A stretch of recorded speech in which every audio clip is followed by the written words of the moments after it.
Guys, welcome to Entertainment Talk Nation. This is Rob, and I am with none other than Mr. Gojifan himself, Chris. Chris, how are you, my friend? What's up, G-fans? I'm good.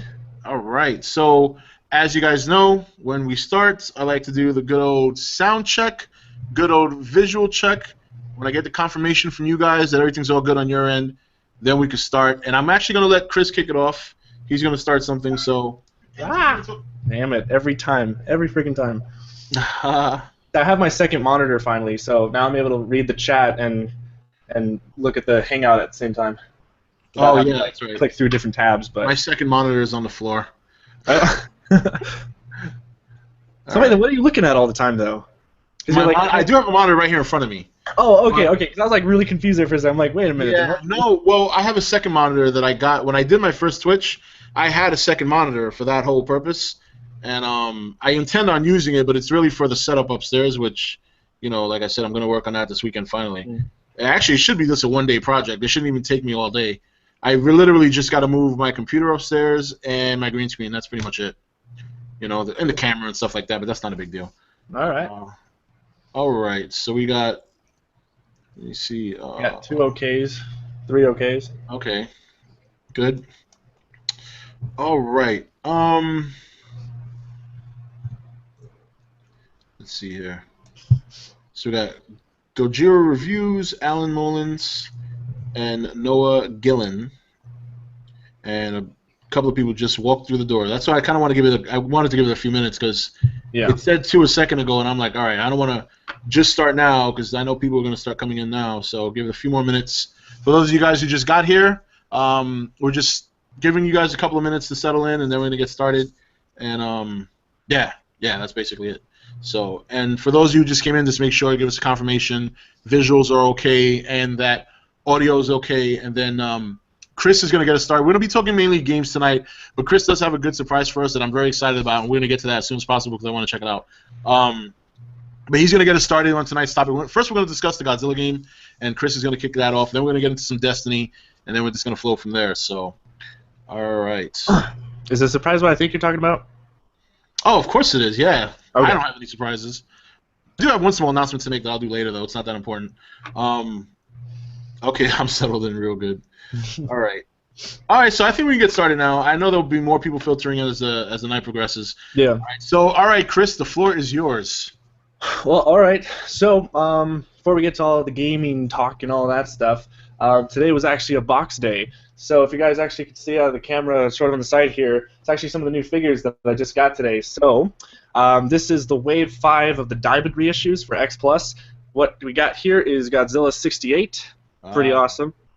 Yep. The only thing that really sucks about this one is that his freaking tail, and when I upload the video, you guys will see that, I mean, I didn't film the whole thing, but it literally took me 30 minutes to try and get the freaking tail on, but the hair drying trick and all that just was not working, so I just gave up. So I haven't gotten his tail on yet, and it really annoys me because I'm kind of OCD about that. So yeah, and then this big guy, Godzilla 62 from King Kong vs. Godzilla. This is a really amazing sculpt here, so I can't wait to review this guy because I actually just started reviewing X Plus figures. So, but yeah, he has his derpy face. If you guys watch O2Zilla, he made a short series. It has a couple episodes. I hope he continues it. But this character, I forgot what he named it, but it's like this derpy character. He's just like, hey guys, or something like that. It's hilarious. So check out O2Zilla for that. It's pretty. That's the one thing I never liked about the King Kong vs. Godzilla suit. He looks so dorky. And then the most amazing figure out of Wave 5 is Hedorah. This was the figure that I was most excited for. My God, just ridiculous. I mean, seeing it on the screen gives it no justice. You have to see it in person, and just like, it's crazy. I don't even know where I'm gonna put them on my shelf because like, I'm looking at where I might be able to put them, and I don't know. I think I'm out of room. So. And there's more waves that are coming. The next wave is the Godzilla Raids Again set. So we're gonna get 1955 Godzilla and 1955 Ingress. And then after that one, there's the last Diamond reissue wave for this year, and that's Godzilla 1989 from Biollante, and I think Gorosaurus is part of that line too. But I'm not gonna get Gorosaurus because I only focus on like main Godzilla characters. Yep. Because I know Gorosaurus, his first debut was in was it? I think it was Destroy All Monsters. I want to say. What? Well, no. What was that one with Baragon and was it Frankenstein? No. It was King Kong Escapes. I know. Oh, right. Yeah. Okay. Yeah. So Yep. I just stick to Godzilla characters. So that was my box day, and it was really awesome. And the box itself, literally this huge shipping box. Oh my God. is what it came in from UPS.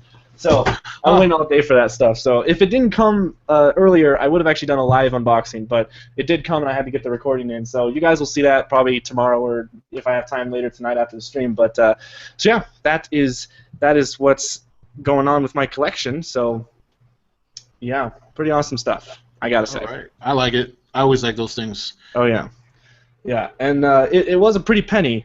For sure, with 3 figures, but luckily I saved up, because you guys got to save up your money if you want an X Plus figure, and also my parents helped me pay half for it because it was my birthday, so I got it for basically half off. And Awesome. The place that I got it from, they had an error on the order, like for the shipping, so I called in, I was like, hey, were these supposed to be shipped yet? And there was an error delay, so because of that delay, they actually gave me free shipping. They refunded me my shipping, so yeah, I actually saved a lot of money with these guys. Love free shipping. That's why I'm Amazon Prime all the way. Oh yeah, definitely. So yeah, all right. So on to gaming.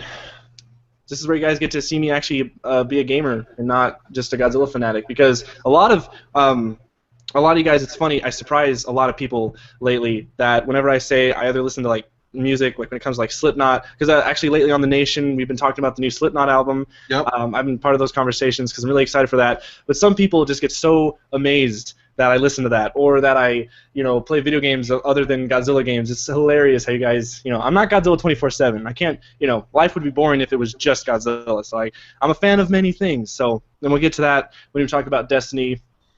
I think we'll also talk about Alien Isolation, because that's coming out real soon, actually. Yeah, we're definitely going to touch on that, because it's very interesting. The game looks so good. It does. It looks so good. Yeah, I saw an IGN video where they were playing through the first level as like a demo, and it was just, oh my god, it just looks so good. The fact that you can be doing something and out of nowhere get stabbed in the back by the alien is fucking crazy. Yeah, it's completely randomized and all. Oh my god, cannot wait. Just play that game in the dark with headphones on, and you got the most awesome experience with that. But I think I'm going to Twitch that next Friday night. You should. I think I am. I think I'm going to Twitch that next Friday night. That'll be fun. That'll be a fun Twitch. You definitely should. Yeah. So, all right. So now you wanted to, before we even, because we're still somewhat on the Godzilla thing since we talked about the figures. So you wanted to talk about the Godzilla game. There's some things you wanted to say.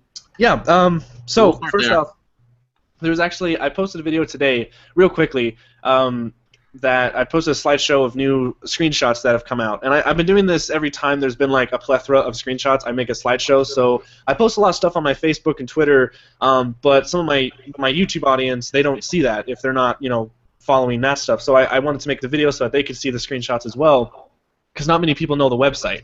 And it is a Japanese website, so when you go to it, you can't understand a single thing because it's all Japanese. So yeah, I put that up, and the characters, the Bandai website updated it with Biollante, Adult Mothra, and Jet Jaguar. Yep. And they added in with cool character renders and like 5 screenshots per character. So I dragged all that, made it into a video. So that's pretty awesome. You can also see it on my Facebook and all that. And I think I posted to The Nation a picture that I photoshopped with all the character renders, and I kind of put them all in one picture. And also it's a 1920 by 1080 picture, so you can actually have it as a wallpaper if you want to. So you can click it and save as, and you can make it a wallpaper. I have it as my wallpaper because I actually really like what I did with it. So. Cool. Yeah, but that's pretty much it for now. And the latest, I guess, some other latest thing, the Tokyo Game Show footage, I stayed up till, oh god, I don't even remember. It was like 11 or 12 o'clock at night, or 1, because I wanted to see the press conference that they were having, the presentation of the game, because it would be the first time we get to see like actual game, like demo footage. And I stayed up and I recorded it with Bandicam, and then I posted it. And I really liked it. It was awesome. So if you guys saw that, it looks completely like Godzilla Generations. Like it's been confirmed basically that this game is Godzilla Generations 3. I'm dubbing it Godzilla Generations 3 because there was the first Generations game in 1998, and also in the same year there was Maximum Impact. Both those games played kind of differently, but they were the same. I don't know if it's because they released them in the same year. Right. Personally, I like Maximum Impact more, though, because it's more of a Heisei game. I mean, like, the whole game follows the Heisei movies. You fight Biollante first, then onto King Ghidorah, then Mothra, Mechagodzilla, Mogira, Space Godzilla, and Destroya. And so Batra's not in it, which is really weird. That was kind of a disappointment, but the first Godzilla Generations, where you run around or walk around destroying buildings and stuff, that's where this game is definitely taking that idea and basically either remastering it or remaking it, like, and that's what I've been asking for a super long time. Now, and this kind of leads me into this next thing about a lot of people are starting to complain that they want a fighter. And look, I love the fighting games when it comes to Destroy All Monsters, Melee, Save the Earth, and Unleashed. But this is a breath of fresh air, because not every Godzilla game needs to be a fighter. And frankly, the more and more I look at this new Godzilla game, that game is like super authentic, and like the roars, the sound effects, everything that goes into that game. I mean, even down to the fact that when you fight King Ghidorah, they're gonna play King Ghidorah's music from 1991, like while you're fighting him. So that's gonna be awesome. In the fighting games, for some reason they didn't get the rights to put all the sound effects. They had to modify some sound effects. I know that there was some controversy with Orga's roar between like whether Japanese or English version that they put into the game. So Orga didn't really sound right in the games. And there were some sound effects that were very stock. If you guys noticed in Destroy All Monsters, Save the Earth, and Unleashed, especially Unleashed, when it came to Mechagodzilla 74, whenever he moved, or like whenever he punched, there'd be the stock like robot kind of sound. It was like right. I heard it in cartoons, and I'm like, they couldn't even get the rights for the sound effects for Mechagodzilla 74, and it's, it didn't really make any sense. Also, they were kind of cartoonish. Now that I really look at it. From an objective point of view, not just like oh, I love these games, but they were kind of cartoonish. The characters would do silly moves sometimes. Orga was a wrestler, which is really funny. Yeah, like he would do wrestling moves. He'd grab them and then like throw them on the ground. And which one was this one? He did them in all of them, actually. In Destroy All Monsters and Save the Earth. I'm not sure about Unleashed. I remember playing Godzilla, the one on the GameCube. I keep forgetting its name. Which one was it? The one on the GameCube? Yes. Well, it was on GameCube. First came out on GameCube, then it came out on Xbox. Yeah, that's the one. I just couldn't remember if he did. I haven't played it in years. I couldn't remember whether or not he did wrestling moves. Yeah, he did. Yep. And it's funny. I mean, it's it's not a bad thing, but I think we're finally getting an adult Godzilla game. And I'm not saying as in like ratings and blood and gore. I'm just saying it's like a more like, how do I want to say it? I don't know. More authentic. That's really the word that comes to my mind. Well, it looks the closest thing to a movie video game. Yeah, pretty much, and that's what I mean. They're really driving. Yeah, they're really driving that home with the camera angles. There's two kind of camera angles that they're making this game. One is I think they're calling it the cinema mode, where the camera, it's kind of like the first Generations game, where you don't have control of the camera, and the camera angle is at places in the map that mimic a movie, like actually mimics the Godzilla movies, where you're going to have low shots where Godzilla's like coming this way and it's going to be really tall, and then you're going to have overhead shots, you're going to have panning shots. And it's basically trying to mimic the feel of a Godzilla movie. Right. And the other, and this is where I'm really happy that the developers were smart that they implemented this other camera angle, which is just a normal camera angle. You control them, like, let's say, for instance, okay, just say this for the sake, like this would control the camera angle, like we're all used to when it comes to third-person the analog stick, yep. And that's a really good idea, because that way everyone can be happy. If someone wants to play it with the cinema mode, that's fine, or if you want to have more control where you like, because sometimes the cinema mode can mess you up, because sometimes it might be like behind a building and you can't really see where you're going. That was the biggest problem with Generations 1, that sometimes the camera angle would be in front of you and you wouldn't really know where you're going, and you'd run into a tank that would shoot you or something like that, and you'd lose health for no reason because you couldn't see them. Mm-hmm. So yeah, but I just don't like the fact that everyone's saying they want another fighting game, and they're saying that this game is dumb because they're not doing another fighting game. And it's just a different kind of Godzilla game. I think it's time we have a different kind of Godzilla game, especially a more authentic simulator. It's basically a Godzilla simulator, and that's why I like it. But I wouldn't mind another Godzilla fighting game, of course. I mean, we're getting Kaiju Combat, which is from the same developer, Simon Strange. He's doing Kaiju Combat. Now, we can actually talk about Kaiju Combat if you're familiar with that, Rob. But it's way more cartoony, and yeah, Wait, you played the alpha? That's right. I remember you made a video of it. Yeah, I mean, I interviewed him, and Oh yeah, that's right. like, Lucky. yeah, that game. I mean, that game looks more like for the. See, the thing of it is that it's not a fighting game. You're fighting other monsters. It's not like a Street Fighter type fighting game, which is I'm happy it's not. Yeah. But I'd rather have something where you kind of go, what it seems to be like level to level. You level up as you progress. Which see that's the thing with me. Once you tell me a game and there's level up, I'm sold. I love progression. That's the thing. You're an RPG guy, right? Yeah, I'm an RPG guy, so I love leveling up and stats going up and getting stronger. I think the fighting thing is overdone. I mean, like I think that's another reason why I like the NES game so much, because it's not a fighting game; it's a progression game, and you do gain levels in that game. Yep. And it's hard as fuck. I mean, I was playing it last night, and I'm like dying. I'm like, oh my god, I forgot how hard this game was. Yeah, and it's the NES one, right? Monsters. The NES one, the old school 8-bit one. Yep. Oh, yeah. You play as Mothra and Godzilla. That was my first ever Let's Play, actually. Yeah, that's probably gonna be it'll be my first Godzilla Let's Play, the NES one. So I'll be doing that one pretty soon. But Kaiju Combat. I mean, that's a lot of work in progress because it's pretty much him and whoever he hires for whatever specific job he needs done that he can't do himself. Mm-hmm. So considering it's a one-man show, essentially, it's actually pretty impressive. Yeah. So, my only problem with it is it's basically he's still using when I played the alpha. I felt like I was playing Unleashed. And to me, and a lot of you guys know if you follow me on my opinions on the Godzilla games, Godzilla Unleashed I did not like. I mean, it's not a terrible game, but the gameplay mechanics and the controls of that game were just god-awful. And the fact that he's still using that, I guess I would say, engine of Unleashed, I'm not really into that because you have these moon jumps. And like, you know, sure, in Melee and Save the Earth, when Godzilla jumped or whenever you had to, like, he would do a leap, but it was a fast leap. It was fast-paced. Unleashed is slow, and when the characters jump, it's like you're on the moon, and it is whoa, and it just slows the pace down. It really does. And I was actually, when I did my video of the alpha, I actually played it with one of my friends, and he's not a complete Godzilla fan, although I'm kind of turning him. I think I'm really getting him interested in it because every time he comes over, he admires my collection and stuff. But yeah, well, you could not admire that. Those models are so well made, and the craft. I mean, some of those figures look better than the actual suits. You know what I mean? So yeah, well, yeah, the Hedorah one is like freaking just wow. But so he's not a big monster fighting fan, and he played the Kaiju Combat game with me, and it was a good thing too because there was no single player. Like there wasn't at least when I played it in the alpha, there wasn't a single player. So it was a good thing that it was over, or else I wouldn't have been able to record anything.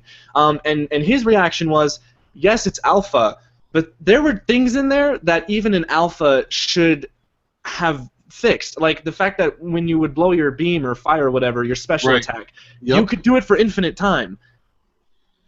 That to me, that could have been fixed before I paid $5 for the game. Second thing is whenever the character fell over, he would flop around like a fish, and there was me and my friend could not figure out how to get back up, nor do like a get back up and do an attack, kind of like a sneak attack. Right. You couldn't figure that out because all they would do is just flop on the ground. And once again, that's something that you should fix before you start asking people to pay for it, especially in alpha. But once again, I get it that it's an alpha, but I've played alphas that are a little bit more polished than what I played with this, especially free alphas rather than paying $5 for. But I still want to support him. He is one of my favorite developers. I mean, he was the guy who gave us Destroy Monsters Melee, and he is an inspiration for me wanting to be a game designer, along with other game designers. But so I'm not gonna not support it. Of course, I'm gonna buy the game when it comes out. I'm gonna play it. I'm gonna do a Let's Play of it and stuff like that. I'm just not liking the way it looks now, and hopefully by the time it gets more developed and polished, maybe he'll make a beta or something.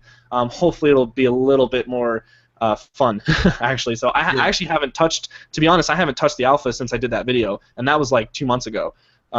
That's how much interest I have in the game, so right now at least. So no, I'm the same way. I haven't touched it since that little video I did. So definitely gotta wait for it, because especially considering that to even bother to do anything in that game right now, you need 2 players, and I just I don't have like friends up here. Like all my friends are in New York, so yeah. But, all right, so that's that on the Godzilla game. So for those of you guys who want a fighting game, it ain't gonna happen. You still can fight other monsters. Well, actually, there is a the page I follow, Gamoru Island, Garamaru, I would never pronounce their name. They're the ones who've been really following the game, the new PS3 game, like hardcore. Yeah.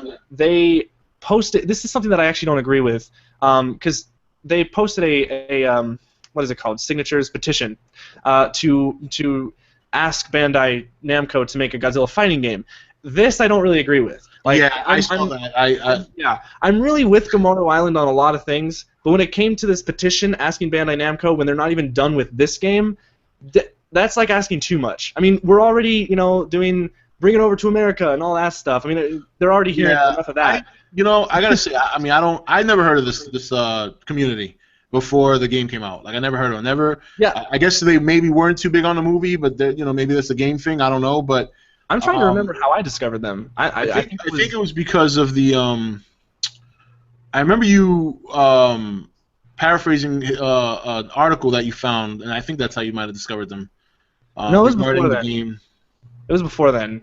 Oh, I don't know. All I know is that every time I see them following the game, and it's like I don't want to come off as an asshole, but but it's like.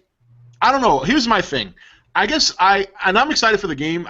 I won't pass judgment on it until I play it. That's why I'm kind of keeping, and we'll get to this later because I mentioned this in my video too, about keeping a perspective when something comes out that you're really excited about.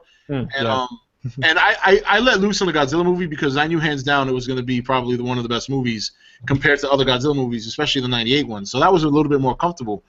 I think with this game, the reason I'm obviously I'm keeping things in perspective because the biggest disappointment would be if the game is bad. Yeah. And I think when I see this guy or these people, I should say, really amping it and hyping it and this and that, and that's great. But I'm wondering, okay, and then now, and like you said, the petition. When I saw the petition, I'm like, all right, look. Yeah, that was like that's what was my first reaction. I'm like, can we just calm down? Like, are we really? Is it that? You haven't even played the new one yet, Yeah. And the scary thing is that it could still be a bad game. I know. That's the scary part. And that's why, like, I'm very kind of, I'm like, okay, I'm gonna play it. I mean, there's parts of my head I'm like, damn, I can't wait to fucking play this game. but I'm like, all right, let's be easy here, because I knew the movie I felt confident about. The games are always hit and miss, no matter what. Plus, I was a bigger advocate on the movie because to me, a movie just has a little bit more of a lasting appeal. Where like a game, no matter how much we love it, like I love Final Fantasy VII. I haven't played Final Fantasy VII in like 10 years. You know what I mean? Like where I can see a movie that came out 10 years ago and it'll still like Shawshank Redemption. That's a movie that I actually pop in on a regular basis, like at least once every 2 weeks. Mm-hmm. But that movie came out in the 90s. So that's why when it comes to movies, I'm more like yeah, go. And games, I'm like okay, it could be a hit or miss. Yeah. It could be good, but it could suck. Yeah. And I mean, it looks good though. It does. It looks really good. The demo footage that was shown at Tokyo Game Show kind of really showed me that I think it's going to at least be a competent game. I mean, I also, especially with video games, because I'm more of a, it's kind of opposite. Like with the movie, with the new Godzilla movie, I was actually very low expectation. I was like, I kind of looked at the movie as a test. I kind of, in some aspects, I kind of didn't really look at the movie as, ooh, I can't wait to see it. I kind of looked at it as just an object to make Godzilla famous again, or at least in America. And but with this game, I'm super excited. It's just probably because I remember even back when Unleashed came out, and this is the problem. Like when you're talking about getting overexcited for a game, and we'll get to that when we talk about Destiny. Oh yeah. I remember following Godzilla Unleashed a year before it came out. They had the same thing that's happening with this game. They had a website every day or every week or every month. They would update it with new characters or whatever. And I remember watching the first trailer, and my mind just I was like, oh my god, because I was already playing Destroy Monsters Melee and Save the Earth, and the fact that this game was coming out from the same developers and it was basically the third game in the fighting series, I just got so amped up for it. And then the game came out, and then I played it, and I'm like. Yeah. Yeah, it happens. Yeah. So this Godzilla game, I'm especially after Destiny, and some other games. There's been other games that I've been hyped up about, and that they kind of they fall short.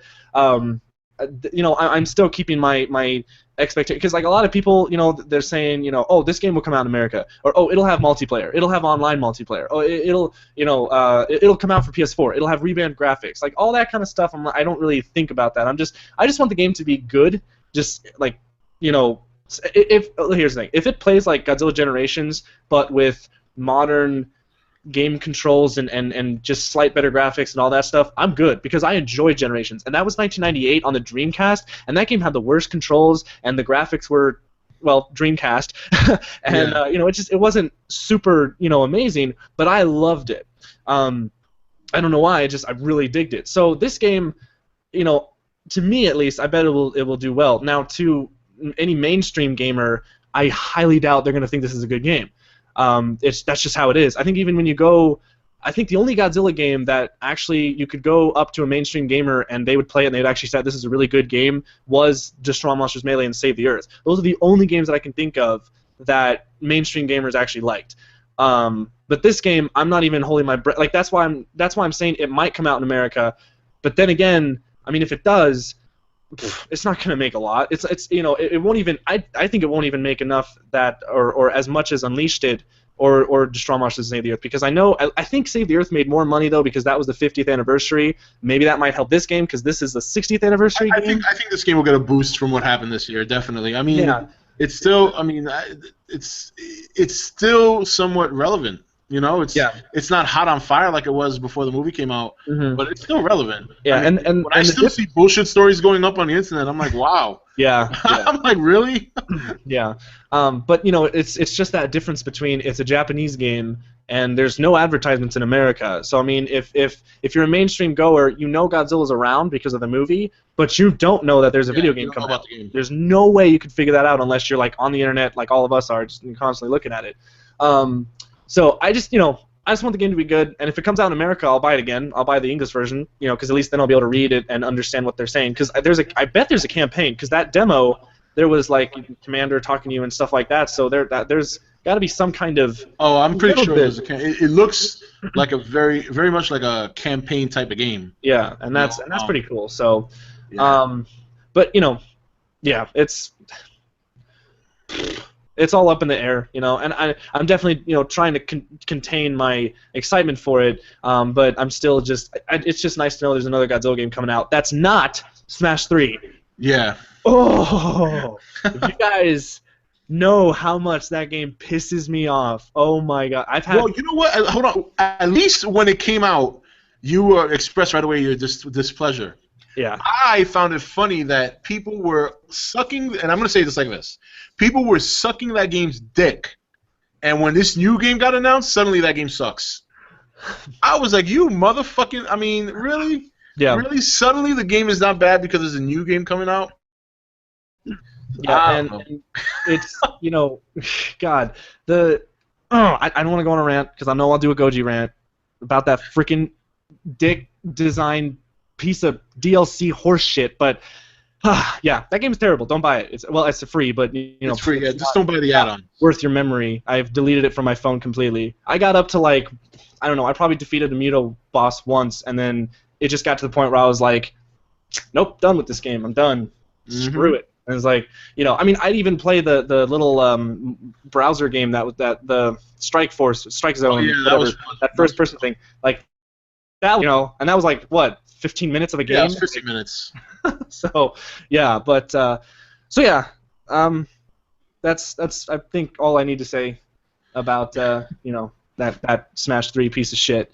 But I'll even go to say, was it Super Godzilla was a game that I said was before I played Smash 3, and now Smash 3 is, in my opinion, the worst. Actually, no, I would play Godzilla 2: War of the Monsters on NES.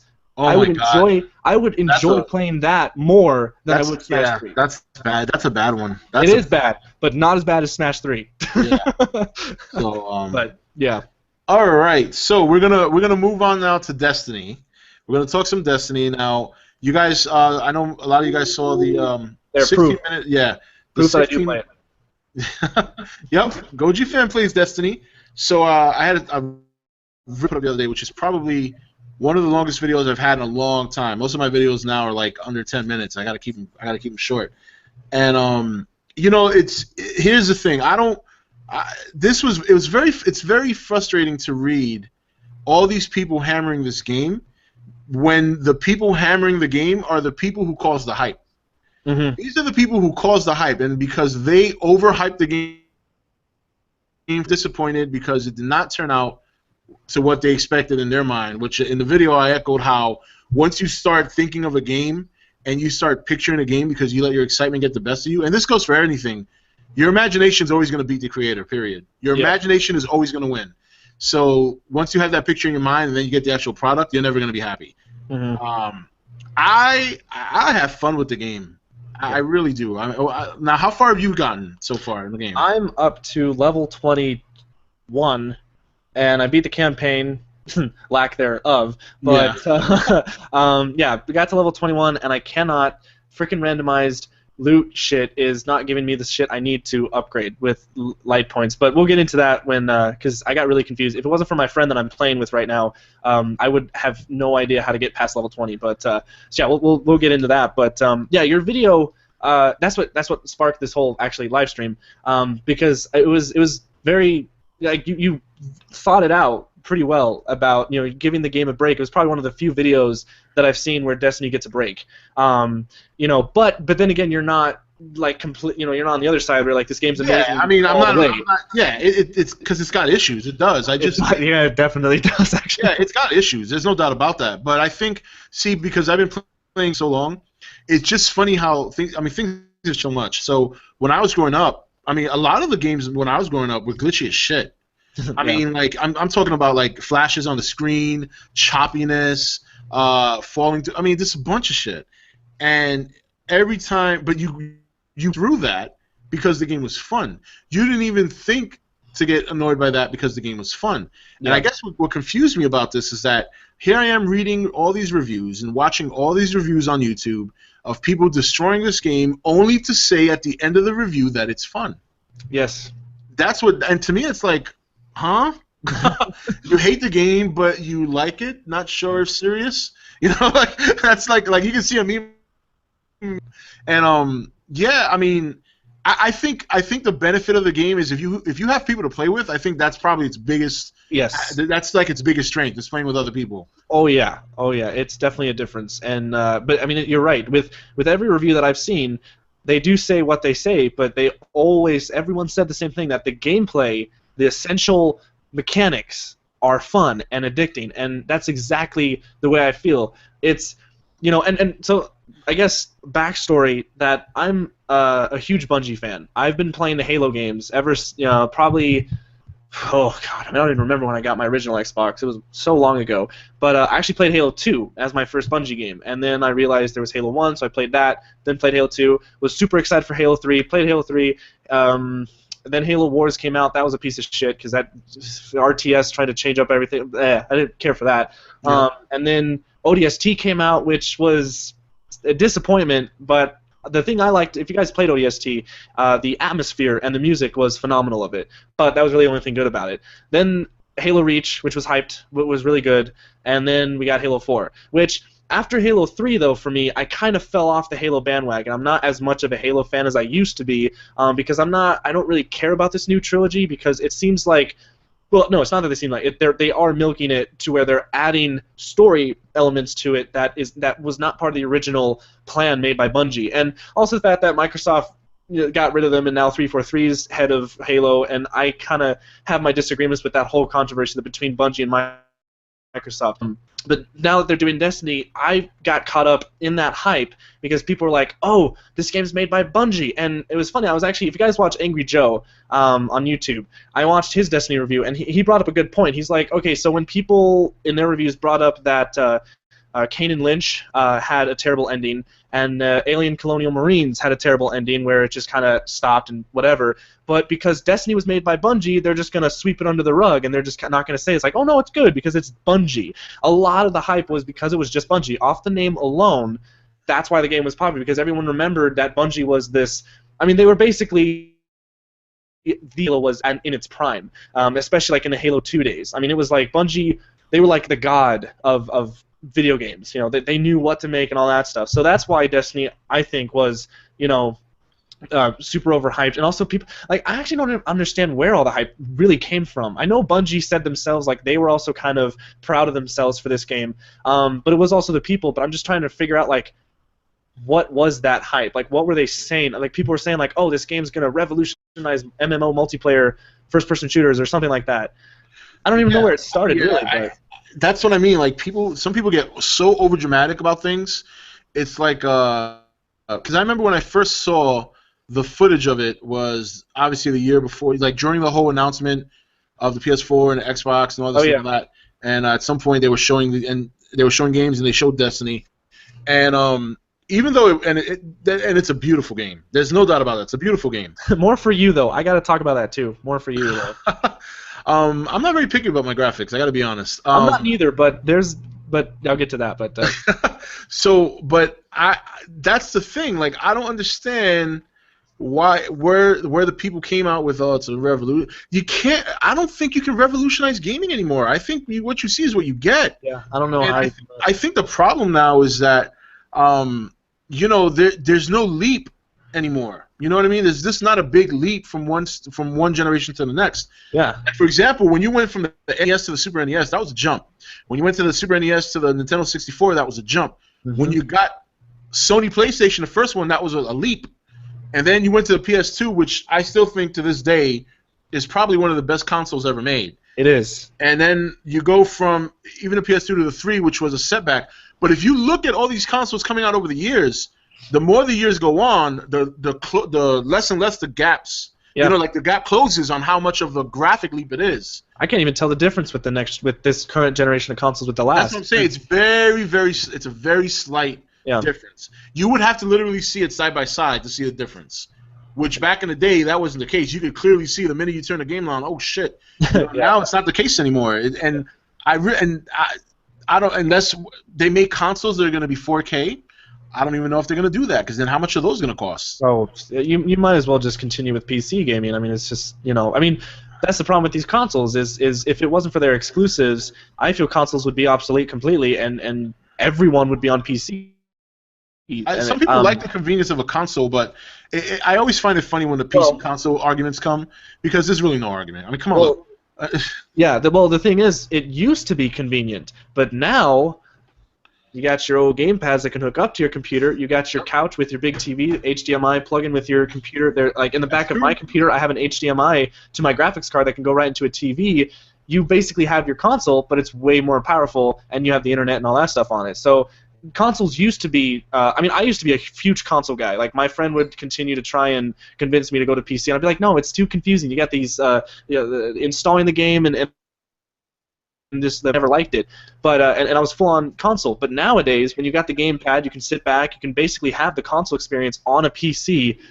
What's the point of a console anymore? But the only thing that the reason they're still alive is because of mainstream. I think it's just mainstream casual gamers, and also the fact that exclusives. For instance, I'm getting an Xbox One just on the sole fact of the Master Chief Collection. That's the only reason, because I can't get it on PC. And that's the reason why I haven't bought an Xbox One yet, because literally every game that's announced for them is coming to PC. Almost every game. Pretty much. Except that one. Yeah. And I'm not a Halo fan. So you have no reason. Yeah, you have no reason to get it. Yeah, and that's why I'm not I was so with the PS4, but now I've changed because the PS4 doesn't have anything. There's nothing on the PS4 right now. I mean, some people bought a PS4. I don't think you did, but some people solely bought a PS4 for Destiny because they thought Destiny was like in cahoots with with Sony or whatever. But when it's on every other platform, yeah. There you go. The only thing Sony had with Destiny was a timed exclusive expansion. Kind of like Call of Duty with Xbox. They have their. Which I think they have till like next year. Yeah. And then, so. Yep. But yeah. So tell me about the Destiny graphics. You were gonna say something about that. Oh, okay. So all right. So I'm not a graphics whore. Just to put that out there. For instance, I play old games all the time. I'm a retro gamer. I'm back in the Xbox, PS2, and GameCube days. I'll never leave those. That's my those were the best years. But something I'm a little bit disappointed is that the graphics with the PS3 version of Destiny, and I was watching your stream when you were playing Destiny, and I was looking, I'm like, oh my god, this looks amazing. And when I played the beta of Destiny and I saw what it looked like on the PS3, I was like, okay, well, there's no anti-aliasing. If you guys don't know what anti-aliasing is, it's basically edges get more defined, so it looks more crystal clear. And if you don't have anti-aliasing, everything looks muddy and kind of washed out. The textures look like clay. It really actually it makes a big difference. And sometimes it can affect gameplay, which actually happened in Destiny. So the PS4 or PS3 version of Destiny does not have anti-aliasing at all. And if you were to put it on a PC, I guess the PS3 version would be a set to medium graphics quality. Yeah, after seeing your Twitch, I was like, and then I was playing the PS3 version, and I was like, holy shit, this game looks terrible compared to the PS4 and Xbox One versions. But then again, it completely ruined the experience for me because I still have fun with the game. But the anti-aliasing is non-existent, and the graphics are so muddy. It's just like, and sometimes it actually affected my gameplay because out in the distance I couldn't see if that was an enemy or a rock because the textures and the models would just blend in because there was no definition of the characters. But then again, it's not, like I said, game. I mean, if I was a graphics whore, I would have put the disc in, seen it for 5 seconds, and put it out and sold it. I mean, I wouldn't have continued playing it for as long as I have, especially at level 21, which takes forever to get to. But so that was just one thing I wanted to say. So if you want to buy the PS3 or Xbox 360 version, be prepared to have muddy visuals. That's the one downfall of the last gen version of Destiny. But if you're not that crazy on graphics, shouldn't affect you like it did me. A little annoyance, but it's not a game breaker or anything like that. So, yeah, it's been a lot of fun, and I pretty much play with Nathan and Rob Taylor from the Nation. Those are it's like we got our own little 3-man crew going, and we've pretty much run, I think, every damn zone with the exception of Vault of Glass, which is a 6-man raid, which is the only thing we really have left to do. And I think we've gotten Rob Taylor's 28. I'm 26. Nathan, did you hit 26 yet? I know he's on the chat, so must have been getting good loot. Jeez. Yeah. Well, the thing of it is that there's the Queen missions right now, and that's a guaranteed legendary when you beat it. So it's just a matter of getting enough. It's just a matter of what. It's a random. So if you do Queen missions like 3 or 4 times, there's always a chance that you might get the same chest piece 3 or 4 times. Yeah. I've gotten a chest piece from her, and I've gotten a headpiece, and that's it. Well, I got my first Vanguard armor from doing bounties Tuesday.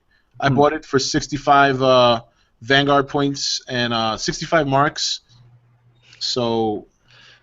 Yeah, I've ran into the problem of doing a strike mission with one of my friends, and the friend that I've been playing this with, and it takes us like an hour maybe to beat, because strikes are. I mean, what's ironic is that it's actually strikes are my favorite part of the game because it has the co-op element where you have 2 other people that can help you, and even though the bosses are the same, repetitive, and they're just bullet sponges, but there is that fun addictive factor of getting with your friends and saying like, oh, okay, I'm over here, or you flank them, or blah blah blah. But we would finish a mission, and sometimes I wouldn't even get anything. I'd be like, wow, Destiny, thanks. I just wasted an hour, and it's nothing. I have nothing to show for it or anything like that. And it's a big problem with that randomized loot. They needed to at least. I wish they could have at least done something to where it kind of can like you're guaranteed to at least get higher loot, because sometimes you could be like a level 28 and get a gun that you got when you were level 2. I mean, it's like, come on, it's that's a little bit of the problems with it. But that depends on what missions. If you're doing like the story mode missions, you're gonna get those low-level pieces. Because outside of those missions, anything that drops scales up to your level. So I think what you might want to try doing is do your bounties. Yeah, I've been doing those. Yeah. Vanguard marks. That's a big deal. Get those Vanguard marks, and you got 3 days left to do Queen missions. I think. You're 21. You should be able to do them. Were those okay? The Queen missions are. There's still a shit ton that I need to learn about this game, because for me, like I'm not that big into RPG games. Like I played Elder Scrolls. I played Fallout, but those are like the extent of my RPG-ness, I guess. Mostly I like games where you just go in, you blow shit up. I'm kind of a simple gamer with that. So there's actually a lot in Destiny that I'm still kind of like learning. I'm like, because especially when it came to after level 20. And I was talking to my friend. I'm like, dude, I don't even know how. Like, I don't even see my bar anymore. Like, like when you hit level 20, they don't show your progress bar, and then you have to get the light armor, or you have to get the light grade or whatever that's in the armor to level up. And it took me literally the whole night talking to my friend on figuring out how the heck you level up, because the game doesn't explain it for you. And I went on the Wikipedia and all that stuff, and even the internet still was kind of making it confusing. So I'm just like, I have no clue on how to level up now. This game completely like turned on, because when you play Elder Scrolls or Fallout, when you do stuff, you will level up. It doesn't matter what. You just continue doing it and you'll level up. So this game, it actually stops you at a point and you're like, now you got to do this. And the Bungie came out with a statement saying that after level 20, that's when the game really gets going. That whole thing is a bunch of horseshit. That is a blatant lie. Like, all you're doing, like, I know the game's fun, but all you're doing after level 20 is more grinding of the same missions you've already done, and then you get weekly missions of the strikes and the queen missions. You can vary it up a little bit, but you're still fighting the same enemies, the same bosses, just trying to get better loot. So I think Bungie got it backwards, because for me, at least, level 1 to 20 was the fun experience, and after it becomes this, like, okay, like, the momentum of the game just stops. I mean, it's like, you hit a wall and you're like, okay, now I got to completely 180 and figure out now how I got to do stuff, but I still have fun with it. There's some kind of addictive factor to this game, and also probably because I like the Halo games, because the game feels like a Halo. Honestly, this game is basically Halo as an MMO, or MMO elements and RPG elements. That's basically what it is. It's so funny how Bungie cannot get loose, like, they can't change from the art style of what Halo was, because Destiny looks, it is Halo, just not Halo. In a way, I don't know how else to say it, but like, even the Ghost, your little helper guy, that's Cortana. The character you play as, he has kind of a stoic, like, he's just kind of doesn't talk much. He's like, oh, I'm thrown into the bat. That's Master Chief. The Traveler thing, the big planet that did all this stuff for humanity. It reminds me of the ancient Prometheans in Halo, like the backstory of helping humanity and all that stuff. And then you got the Fallen, the aliens, basically the Covenant from Halo. I mean, there's so many similarities. I wouldn't be able to see those similarities. I think I might have Halo once or twice. In fact, I still have Halo 2 for the Xbox. And yeah, like, I forgot how I got that. I think, okay, so my younger sister had an Xbox, and she got rid of it, and she had that, and she gave it to me because, I forgot why. And I just had it there. Oh, because I had a 360, so I guess I could still play it. Yeah. And I remember trying to play it, and I was like, I don't want to play this shit. I just didn't like it. But yeah, I mean, it's just how it is. Yep. So, but yeah, at the end of the day, Destiny it's fun, and I guess when it comes to the multiplayer side of it, the PvP Crucible side of it, that's solid. There's nothing really wrong with the PvP. It literally feels like a normal first-person shooter multiplayer section of the game. There's literally, I think that's what everyone, when they review the game, that's the part that they always give basically a good score, because that's like the only, I mean, that's solid. Like, that multiplayer, it's solid. I feel like I'm playing Halo multiplayer when I'm playing it. I'm sorry I keep on bringing comparisons to Halo, but it's hard not to. No, but you're not doing it. A lot of people have been doing that, and it's not a bad comparison to make. Yeah, when you've played Halo for as long as I have, it's so hard to not make a comparison to it. But it also feels like a Halo game, the stylistically wise, but then Call of Duty gameplay wise, as in fast-paced gunplay, I would say. And even though I'm not a big fan of Call of Duty, I will say that Call of Duty has perfected controls. I mean, if you've played any Call of Duty game, whether it's on PC with a keyboard and mouse or a controller, those controls are slick. They are 100% precise, and it feels good when you shoot a guy in Call of Duty. And then a little bit of Borderlands mixed in with that, and that's the whole RPG element with the loot system and all that stuff. It just kind of feels like all those games combined into one, and then you have Destiny. It has this shallow, hollow feel to it, though. Like Borderlands it had more soul than Destiny did. Like, Borderlands seemed to be more focused. And I wonder what Destiny would have been like if Bungie would have kept with their traditional storytelling, campaign-wise, like Halo was. Like, I wonder if Destiny would have been a little bit better. And I guess we can talk about the campaign and the lack thereof with any explanation to what is going on in this universe. I mean, they don't have no idea. I never paid attention from the only part of the story I remember is getting up. After that was it. I stopped paying attention. Pretty much. I mean, you've been dead for a while. Why? Like, here's the Traveler. He's done all this. Why? Where did it come from? Where are these aliens? Why am I shooting these guys? Why do I care about what I'm doing? And your character, it's so funny how he just doesn't even faze him that he's been dead and he's been revived. He's just like, all right, I'll just go with it. I gotta shoot these guys. All right, cool, let's do it. It's like there's just so many. And then they introduce, was that the queen in that cutscene with her brother?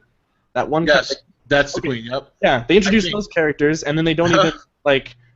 They just, you walk away and you don't even see them for the rest of the game. And then that one girl that follows you or that kind of stalks you, and then she's like, oh, I don't have time to talk about it. And then like at the end of the game, she just walks away, like she just disintegrates in the air, and she's like, well, what does she say? Some kind of cliffhanger thing. She's like, this is just the beginning, and then she just leaves, and you're like, of what? I don't even know what you're Oh yeah, they can't like, and I'm big on story when it comes to video games. God of War is my all-time favorite video game franchise, and not only do I like it for the gameplay, because story doesn't make a game. Like you gotta have good gameplay to have a good game, but story can really enhance it. And God of War, that story, man, was just, whew, if you haven't played the God of War games, you have to. I mean, they are amazing at what they do.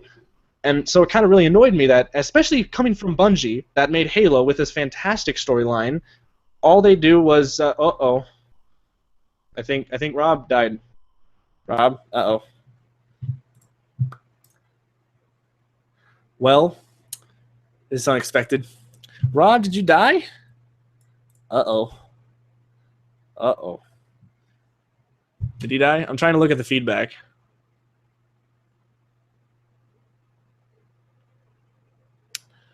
Yeah, it said that he left the chat.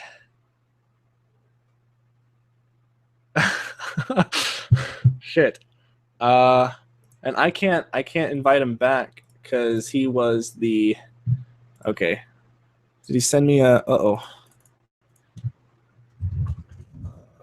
You left. Okay, maybe. Are you guys seeing what I'm seeing? Because Rob left. Well. This is awkward. How are you guys? Oh, error shut me. Oh, Rob says, I told him, uh-oh, you left. And Rob said, no, error shut me down. He's like, are you still on? I'm like, yeah, I'm having to.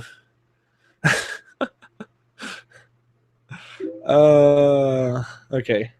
Let's see if I can get him back in here. Send. All right, he should be back. I like that. Jacob Neal, awkward moment commencing now. Yes, definitely. Definitely awkward moment. Well, just look at the figures. Take your mind out there. Just admire those. So he should be back. I sent him the link. Hopefully he'll be back. Rob. There we go. There we go. Sorry about that little malfunction there. Doesn't happen often, but it does happen. All right. That was good. So I don't remember where what I was talking about. We were talking about story, right? Yeah, story and how gameplay also makes a game good. This was the last thing I called before I got cut off. Yeah. So we're actually going to question Noah Gillen. He's asking if I ever played Far Cry. Yes, I played Far Cry 1, 2, and 3. I didn't play all the way through Far Cry 2 because I didn't like it. But Far Cry 1 was awesome, and I also played the Far Cry Predator Instincts games. They were I guess they were spin-offs or something, but those were really fun. And Far Cry 3 is the best out of all of them. I love Far Cry 3. Have you played Far Cry 3, Rob? Haven't played any of the Far Cries ever. You are missing out. Oh, okay. I mean, I can always check them out. It's never too late. Especially Far Cry 3. Definitely play Far Cry 3. And if you can, I haven't played it yet, but I really want to. There's an add-on or an expansion pack for it that's called you guys know what it's called. I don't. It's like the futuristic war kind of add-on that uses Far Cry. You say in the chat. You guys know what I'm talking about. I just can't think of the name for it. But all right. Well, I think I don't know. Have we talked enough about Destiny? Have we beat it enough? Yeah, actually, before the next topic, I wanted to say, I know a lot of you guys are complaining about some of the trolls in the comment section. I can't actually boot them myself. You guys have to block them on your own. I've already blocked them. So if they're annoying you, just right-click on them or hit the flag and just hit block, and you won't be able to see their posts anymore. The Meta 88 says some RPG elements, leveling up elements that you would like. Okay, all right. So Blood then I'm gonna have to Dragon. check it out. Then I like that. That's the game. Thank you, Robert Newton. Blood Dragon. That's the Okay. add-on. Actually, I've seen that one. It's got a very weird like scenery to it. Yeah, it's all like neon lights, very vibrant. I like it. I think the style is so cool. But yeah. All right, and then actually, you know what? Let's address some questions real quick before we're gonna talk about Alien Isolation, guys. I know. Look, one thing at a time, peeps. Okay, because I see like people repeating the same shit over and over. I see it. I see the comments, and believe me, I'm gonna talk about it because I'm very excited. I'm gonna pick it up next week myself. I'm hoping to get it Tuesday when it comes out, but if I don't have time, I might have to wait till Friday. So but anyway, so before we move on to Alien Isolation. Let's answer some questions because I know there have been questions here for a while. So, real quick, what console are you gonna get it for? probably it's out for the PC. Yeah. So I gotta say I might get it for the PC. Yeah, I'm gonna get it on PC. Because I got Shadows of Mordor for the PC, which I'm really enjoying that game right now. Yeah, I've seen it. I started gameplay of it, and it looks interesting. Have you guys ever played Dead Island Riptide? It's awesome. Never played it. I actually have. I played the first Dead Island for a little bit. It, once again, overhyped. That game fell short because of what trailer they showed. That very dramatic trailer. You guys know what I'm talking about. But yeah, I played a little bit. Not the second one though. Yeah. Rob, what are your favorite Nintendo games? I thought I just made a list of that. I did like a top. Well, to give you an idea, like the last 2 top 5 videos I've made pretty much listed my favorite Nintendo games: Dragon Warrior, Zelda. Mega Man, Mega Man 2. Those are like amongst my favorites. I don't know how you play those games. Are so fucking hard. That's the era I grew up in, man. That's O2. Mike Tyson Punch Out. That's another one of my favorites. Yeah. I tried to play all the Mega Man games. The only Mega Man game I beat was Mega Man 0 on the Super Nintendo. Okay, yeah. I played it with a friend, and he helped me beat it. So, yeah. But definitely, freaking Mega Man 1 was I can't even, I don't know how you beat. I don't know how you do it. You 80s gamers. Gosh, those games were tough, man. Hey, they were. Like I told you, I was playing Godzilla for the NES last night, and I'm sitting there like, God fucking damn, I'm like cursing. I'm like, all right, I gotta stop playing, otherwise I'm gonna put it. I'm actually amazed that I beat Super Godzilla. Oh, that was I'm actually amazed. That's a tough one. That was. Rob, did you ever play Atari? Yeah, when I was very young. Mr. Triangle World. Goji, anything to say about Gamera 2015? Nope. Rob, how hype are you for Bloodborne? And have you seen any of the alpha footage? It's fucking awesome. Bloodborne, I'm super excited for. Actually, here is a little, and you guys probably see this soon because this is another game I don't say I'll do a let's play on it, but I might use it for some game footage on a discussion video about gaming. Kingsfield. Kingsfield is an old PlayStation RPG, first person. Kingsfield 1, Kingsfield, I think there was 4 of them. It's one of my favorite RPG series from the PlayStation. A very hard game, made by From Software, the same people who make Dark Souls, Demon Souls, and now Bloodborne. So, yeah, I'm definitely excited. I'm still excited for, God, what's the word I'm looking for now? It escapes my mind. The Order. That game to me still looks cool. Oh yeah. Oh man, I can't wait to play that. That was another one I'm pretty excited for. Keeping it in perspective, but I'm excited for it. You can be excited. It's all right. Yeah. Gojifan1993. Did you ever play Land of the Dead Road? Oh my God, my favorite zombie game of all time, hands down. Favorite zombie game all time. Just enough said. Oh, I love it. That was just awesome. Hard games, Ghosts and Goblins, man. That game when I was a kid, man, used to keep me up for hours until I finally mastered it and beat it. And I have that game too. I can't wait to play it again. I'm sorry, but fuck Zelda 2. Hate that. You know that game is hard too. That's another hard one. I hate it. I'm sorry. I kind of like that. Look at Robert doing. Oh my God, Kingsfield. Yes. When you think Dark Souls, think Kingsfield because the Kingsfield was hard too. That was another hard RPG. So. Goji, do you not know how difficult that is on an emulator for a Samsung G2? I don't know what he's talking about. Oh yeah, emulators, playing games on your phones. It's like you can get emulators on your phone. He's probably talking about maybe Mega Man. I don't know why it would play an emulator on your phone, I don't know. I don't see how that really can work, but Yeah. ah. Socially awkward monsters. Yeah, I think that's what the NES Godzilla is called. Monster of Monsters. Yep. Yep. Yeah, that one's a bitch. That Godzilla one's Mom. Very much. I'd be. yeah. It is hard, but it like for me, I like playing as Mothra at first. But then towards the end of my game, when I did the Let's Play, I actually preferred playing as Godzilla. I don't know why. The boss fights were the funnest thing of that game. I loved fighting the bosses. Yeah, it's getting to the bosses. It's not the bosses that really kick your ass. It's getting to them that's a bitch. Yeah. It's like, oh my god. Robin Goji, what's your favorite video games of all time? I can't answer that. God of War and Metroid. Yeah, God of War definitely is up there. Oh man, I have too many games that I like hold in high, like the elites. Just I can't. That's too much. I would need to do like a top 100 video for that. Oh, Conker's Bad Fur Day.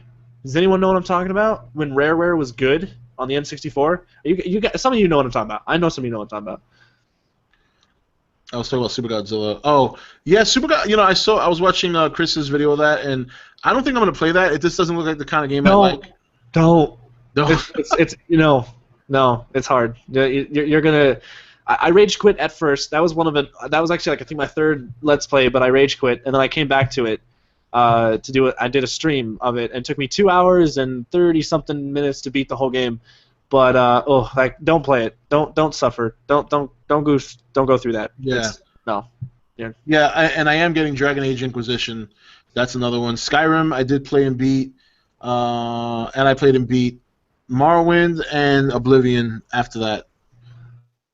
There's Skyrim, the Oblivion, and then I'm going in order backwards, but. Hey, Metroid Other M was not shit. I don't know. I liked it. That kind of brought me back to like an old school. Wait, you played Metroid Other M? Yeah, I played when I had my Wii a while ago when it first came out. Oh my god. Okay, okay. It's not that bad, right? It's not. I didn't see a problem with it. I don't know why everyone's at. Okay, sure. The whole thing where you stand still. Like the old school Metroid, only enhanced. That's what I thought of it. Yeah, the game, like the third person running around shooting things, like that's like that was the best. Yeah. Gojifan, have you ever played Conker's Live and Reload? Robin, Chris, what's? Yeah, that's Conker's Bad Fur Day. But it's a remake on the Xbox. But it's all the same. It's all the same game. Robin Goji, what's your worst nightmare for gaming? What? Worst? I don't know. Maybe oh, worst nightmare for gaming. Worst nightmare. Oh my God. Teenage Mutant Ninja Turtles for the NES, and Lion King. Lion King, I think for the Super NES, was it? Believe it or not, those are some fucking hard games, man. Oh my God, I used to get so pissed. I don't know. I know I've played a lot of hard games, but I can't think of off the top of my head. I can't think of a game that. Godzilla 2: War of the Monsters on the NES. Game was terrible. Smash 3, there we go. That's my nightmare. Rob, did you notice the Super X in the game? Yeah, I actually noticed it when I was a kid. So, when it first came out. Yeah, it kind of hovers around and makes a turn, and yeah. They also have the Zillions spaceship in there, which is pretty cool. Huh. I heard other M supposedly destroyed. Yes, yeah. It's because Samus talked, and she was a little bit of a whiner, and it kind of did take away of her badass character. But I don't know. I mean, like I say, I play. Yeah, the story was bad, but because the gameplay was good, that's why I like it. So.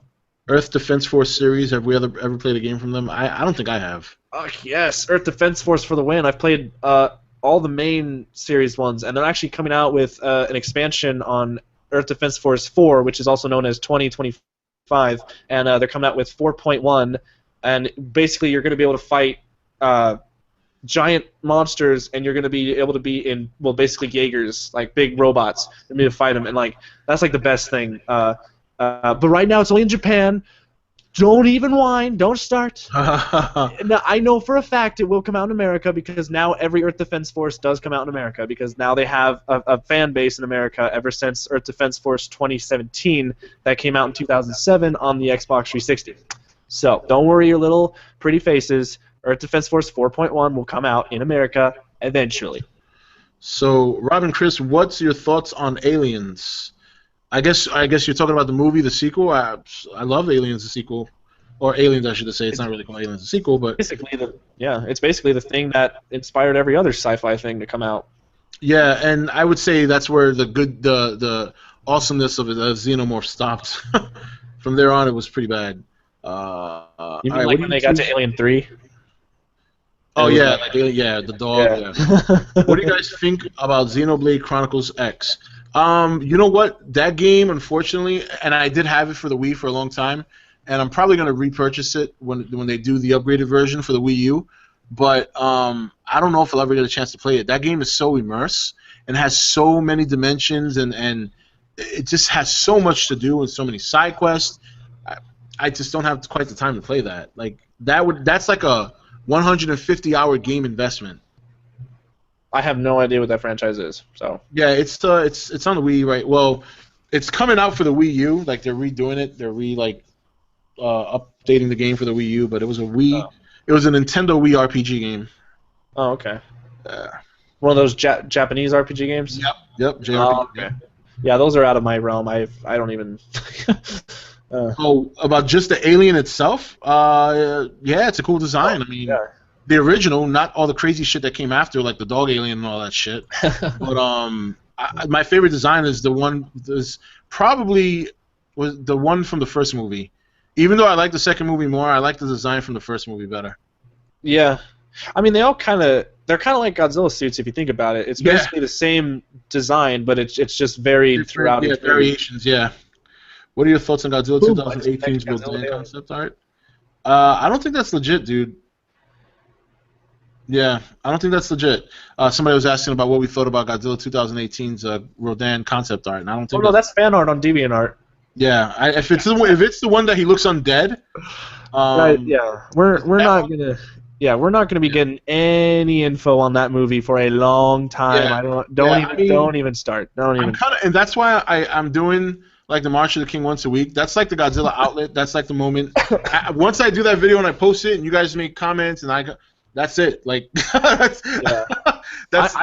personally, I don't want to hear anything because I'm still recovering from all the shit that went on with this 2014. I'm not even ready to be discussing the next one. Yeah, and that's the thing. Like, it's really just like I do that video once a week, and it's really just general stuff. But in terms of the actual movie itself, there's really nothing. There's nothing. There's zero. In fact, and I know that some of you guys are still thirsty for that. Because if you go on the Nation page, there's still people speculating about the first movie, which blows my mind. Yeah. Because like every fucking question is answered. What else is there to speculate on? Everything you need to know is right there in front of you. Yeah. This is what I'm talking about. Let's not get overhyped. Perspective. Well, my thing is just enjoy what you guys have now. My goodness, I mean, you got the movie at home. Beast on that shit for like 100 million times. Yeah, and that's. There are other things. The game's coming out. I mean, that's the next thing. That's the next thing, and we'll see how that works out. I'm looking forward to that. And if it sucks, then I'm gonna go kill myself. So, Rob Goji, what's your favorite puzzle game? Oh, I have a couple. of them. I do like Tetris, but you know what? I don't know if you ever played. I don't know if you were into fighting games. Pocket Fighter. It was like the little miniature Street Fighters with the big heads. No, but I did play Mortal Kombat Tetris. It's basically. Oh, right. Okay, yep. Yeah, it was in Mortal Kombat Deception, and it was like a little fun mini game. So, yeah. I mean, I like puzzle games. I mean, they're not like for me. They're just a pastime. You know, I mean, I don't really. I'm sorry, not Pocket Fighter, Puzzle Fighter. I meant not Pocket Fighter. Puzzle Fighter. Yeah, I haven't played that, but I did play a variation of Mortal Kombat, doing like a Tetris kind of thing with that. Yeah. But I like Zuma. I was hooked on Zuma for a long time. Yeah. I remember that one had me for a while. Bubble Bobble. Was it Bubble Bobble? Oh no, Bust a Move. Used to love me some Bust a Move. Thoughts on Family Guy and American Dad, Rob? I have no thought. I don't watch them. Oh really? Oh, I love Family Guy. Yeah. Why would you speculate the movie is already out? Well, that's the point I'm trying to make, Jacob. There's no need to speculate. The movie is out. Yeah, exactly. All right, so enjoy the 60 minutes of Godzilla screen time. Actually, it's less than that, Rob. It's actually like 10 minutes. I can't believe people are still on about it. Yeah, I know. It's like, Goji, have you ever played a Super Mario game?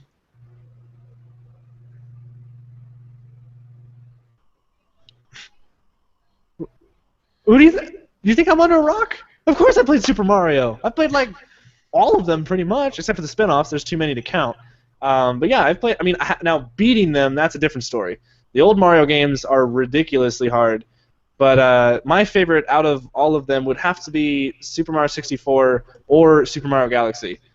So yeah, of course I played Super. I don't think you can be a gamer without even at least touching a Super Mario game. Yeah. That's like the. You have to. If you haven't played it, you're not a gamer. That's just yeah. All right, so the average kid wants to know if I've ever played a Crash Bandicoot game. Oh God, I love Crash Bandicoot. Hold on, I wanted to play a little something. Hold on. Where is it? So, where is it? I hate when you always know where something is, and then when you want to use it, it's like it goes away. Let me go away. Of course I play Super Mario. Ag119 saying I don't play Super Mario. yes. There's your answer as to whether or not I've ever played Crash Bandicoot. Oh my God! You know the thing of it is, I don't think the Nation and ETN, I don't think they realize how deep into gaming I am because it's not very prominent on my channel. I feel the same way. I'm like heavy. I'm like, all right, look, just to give you an idea, I'll use a very vulgar term. I'm balls deep into gaming, guys.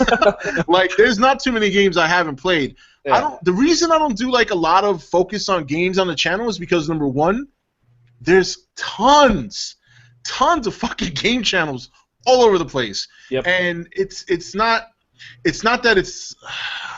And not only that, I don't have time to actually do a Let's Play series. I've tried it and I've failed, and it's not because I don't want to do it, but I only have so much time to play.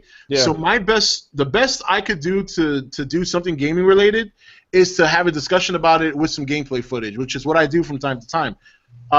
If I could, I would love to do more. Like, all right, here's like 6 videos of me playing so-and-so game. Now, I'm hoping to do a little bit more of that with the retro stuff because of multiple reasons. Number one, as a lot of you guys know, I'm going to start collecting retro stuff. I've been doing some heavy shopping the last 2 weeks, and I have a couple of things that I think I'm ready to purchase this weekend. And I figured doing it with that is a little bit different because a lot of those older games are not very long. Some of those games I could probably beat in one video just to kind of have some fun and commentate and crack jokes and whatever. Where these newer games are like 90 hours long. You know what I mean? So it's like, but yeah, I go back as far as Atari and ColecoVision. Yeah, I mean that's how deep I go. That's way. I couldn't even touch. I mean, Pong is the only thing I'll do Atari related, but other than that, I'm a little bit too spoiled, but you know. Yeah. All right. I'm gonna take a quick second. If you want to take over for me, I just want to grab myself a drink, and then we'll move on and we'll talk a little bit about the Alien Isolation. Okay. I'll be right back, guys. Give me a second. Alrighty. All right. Well, I'm taking over the show. No, I'm joking. All right. I'm just gonna look at questions, see what you guys. Enter the Darkness 23. Rob and Goji, have you guys ever played some adult-oriented games? What do you mean by adult? Define that. Noah Golan, Gojifan, have you ever played the first Half-Life game? Yes, I played every Half-Life game. I love Half-Life. Half-Life is amazing.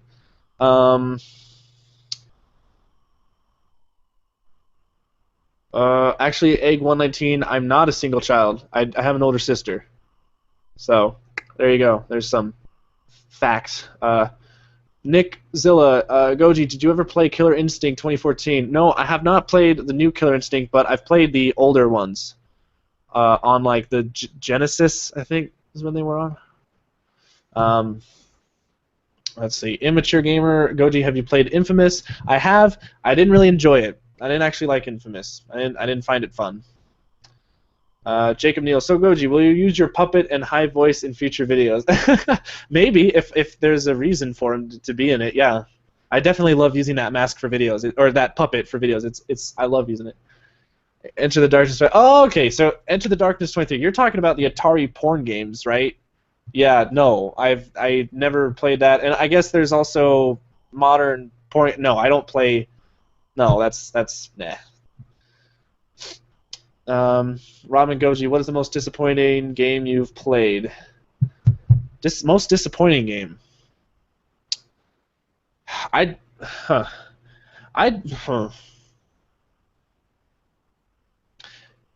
Halo ODST was very disappointing. Yeah, at the top of my head, just think of that.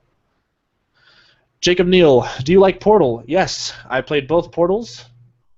They make you feel like an idiot sometimes, but you know they're fun. That's a really good puzzle game, actually. So, yes.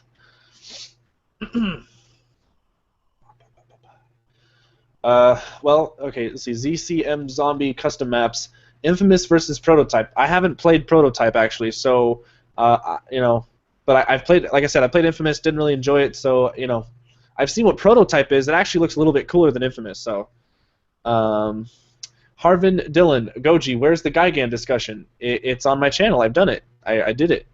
You can search it. It's there.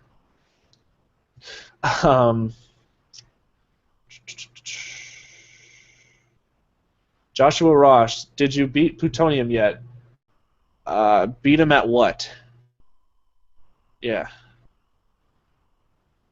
Alex Perez, Goji fan, do you like Star Wars? Yes, I do. Oh my gosh, Star Wars is like, along with Halo, is like my biggest sci-fi inspirations. Oh man, I love Star Wars. My favorite Star Wars game is like Star Wars Battlefront, or if you guys played Star Wars Jedi Outcast. Oh, amazing games. Immature Gamer, Goji, what was the first Godzilla movie you ever watched? I don't remember. I'm back. Probably. Oh, Rob's back. And just want to say something real quick.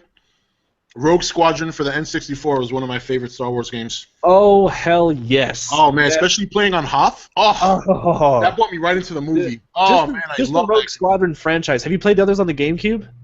I think I played one of them. I can't remember. Phenomenal. I mean, and speaking of graphics, for the GameCube, they had it literally looks like next-gen graphics on a GameCube. It's like, oh. Yeah, those games were a lot of fun.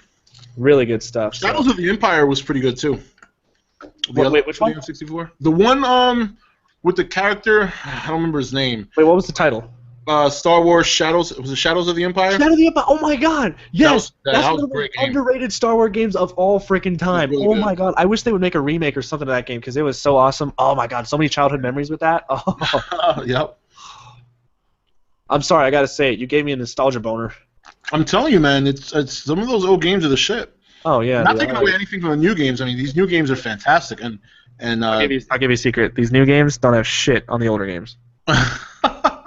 They don't. I think they focus now on multiplayer. It's a different focus now. Yeah, multiplayer is a big deal now. Business. It's all about money, money, money, not art anymore. Yeah.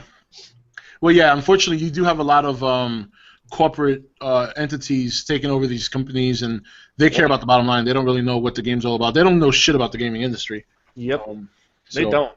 They do not. All right. So Alien Isolation. Yes. Reviews came out today, and there were only 2 websites out of like maybe 12 of the more popular ones that gave it a bad rating. Yeah. One of them. I didn't see the GameSpot one. I didn't read that one yet. I did read the one on IGN because I actually like IGN. That's actually one of my favorite websites. Yeah, they're fine. Yeah, but the guy, I don't know if you read it. The guy who reviewed it was a joke. He was a joke.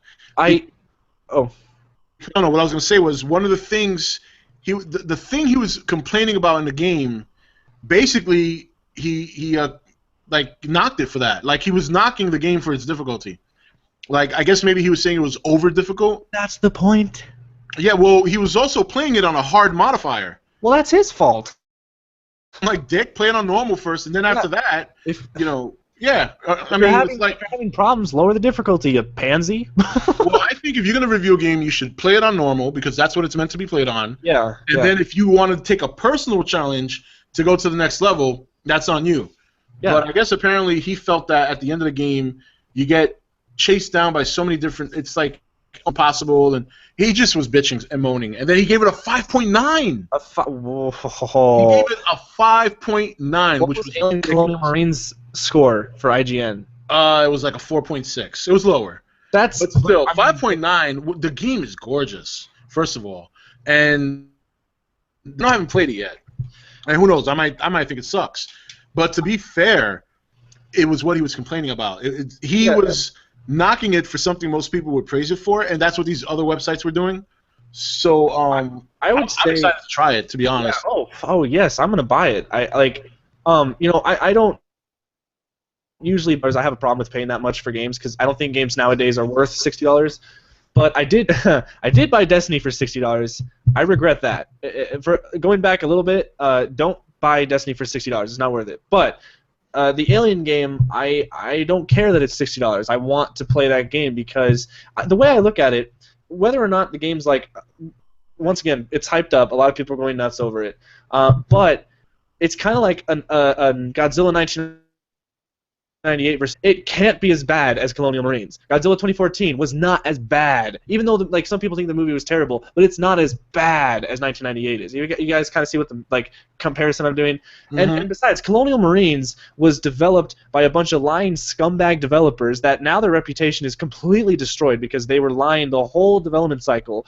And there was also something that they were using their money for Borderlands 2 because it was by the same company who made Gearbox.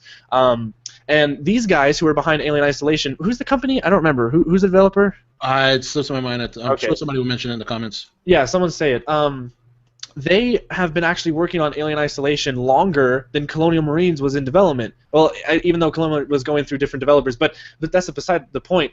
That while Colonial Marines was out, they got to see the backlash, and they were like, "Wow, let's look at what they did wrong, and let's just completely not do that." Yeah, exactly. And also the fact that people are saying, "Man, why can't we have an Aliens game where you're like a survival game where you're trying to run through the corridors and the thing is super authentic and the alien is chasing you, and then they're just in the background going." That's us. That's what we're doing. So that's cool. That must have been a good feeling too. Oh, it must have been a great feeling. Especially when Colonial Marines failed tremendously. Now, I haven't played Colonial Marines personally, but just from looking at it, I'm like, I'm not even going to waste $5 on it. So it's Sega that's behind Isolation, according to Hazagala. But that's Sega. Well, but are they the developers? Because they might be the publishers. Yeah, they could be the publishers. Okay. Well, they're saying Creative Assembly. Oh. Okay. Yeah. Creative Assembly, I guess, is the company. Oh, that's right. They did the Total War series. Harvin Dillon said they were part of the. They also developed the Total War series. I remember hearing that. I love yeah. Total War. That's another good game. That is kind of weird that they did. That's a totally different game. Oh, it's completely different. I haven't played strategy all the way up to survival horror. Like Total War is not my kind of game. I'm not a big strategy RTS guy, but it is totally different. What they're doing. But yeah, I think Alien Isolation is definitely they're more authentic. They're more respectful to the source material. It really seems like it's a game made by fans for fans. And especially when Colonial Marines came out. You you honestly can't fuck it up any more than what Colonial Marines did. You got to look at what they did, and you just say, okay, let's not do that. Simple as that. So, that's So yeah, the guy, the reviewer, whatever his name was, I didn't read the article. I saw it on The Nation. I skimmed through it, but I didn't really care that much because when a reviewer says it's bad. I watch Angry Joe a lot, Nostalgia Critic a lot. Whenever they review things, I kind of have the same opinion as they do, but sometimes I disagree. Some of my friends think I'm a sheep where I just agree with anything that a reviewer says that just because I like them, but I don't. But Alien, it just looks like such a good game, and it's like if you guys played Amnesia or Outlast. It's basically that kind of survival where you don't have a weapon, and I love those kind of horror games because that's the problem that Dead Space had. If you guys played Dead Space, the first Dead Space was extremely terrifying. Your weapons didn't do a lot of damage unless you upgraded them and all that stuff, which I think, Rob, if you haven't played Dead Space, you would like that as well because it has kind of not full-on RPG, but it has upgrade elements to it. We can kind of grow your character. I actually have Dead Space 3. I got it for free. I forgot what promotion. That one isn't as good because what they did was they added co-op and they kind of just gave you these ridiculous weapons and it kind of took the horror aspect away from it. So that's why this game is perfect because I'm also excited because not only are you fighting the alien, but when I was watching that video from IGN, it looks like you also run into other humans that are just as terrified as you are and they will kill you or they one guy was saying Or I think it was, no, it wasn't IGN. I'm sorry, I completely messed that up. It's not IGN who did this video. It was this British gamer review guy. I totally forgot his name. Crap. Anyways, he actually was able to go into the studio and he was able to have interviews. So what they were talking about is that sometimes a human, if you get seen by another human, they won't automatically try to kill you. They'll point the gun at you and say back up. And if you back up, if you kind of just like, because you're all in the same boat, you're all trying to survive this, the attack from the alien. So like he'll just tell you to back up, and if you back up, you might actually be able to become friends. And you can sometimes overhear conversations and judge whether or not they're good people or bad people. So it's just like the dynamic of the game and how, and it's not scripted because a lot of people were worried that this game was going to be kind of like Amnesia and Outlast, where a lot of things were scripted, and the more and more you played the game, you could understand how it without even getting hit or anything like that. Mm-hmm. This game is completely different. They're not doing scripted events.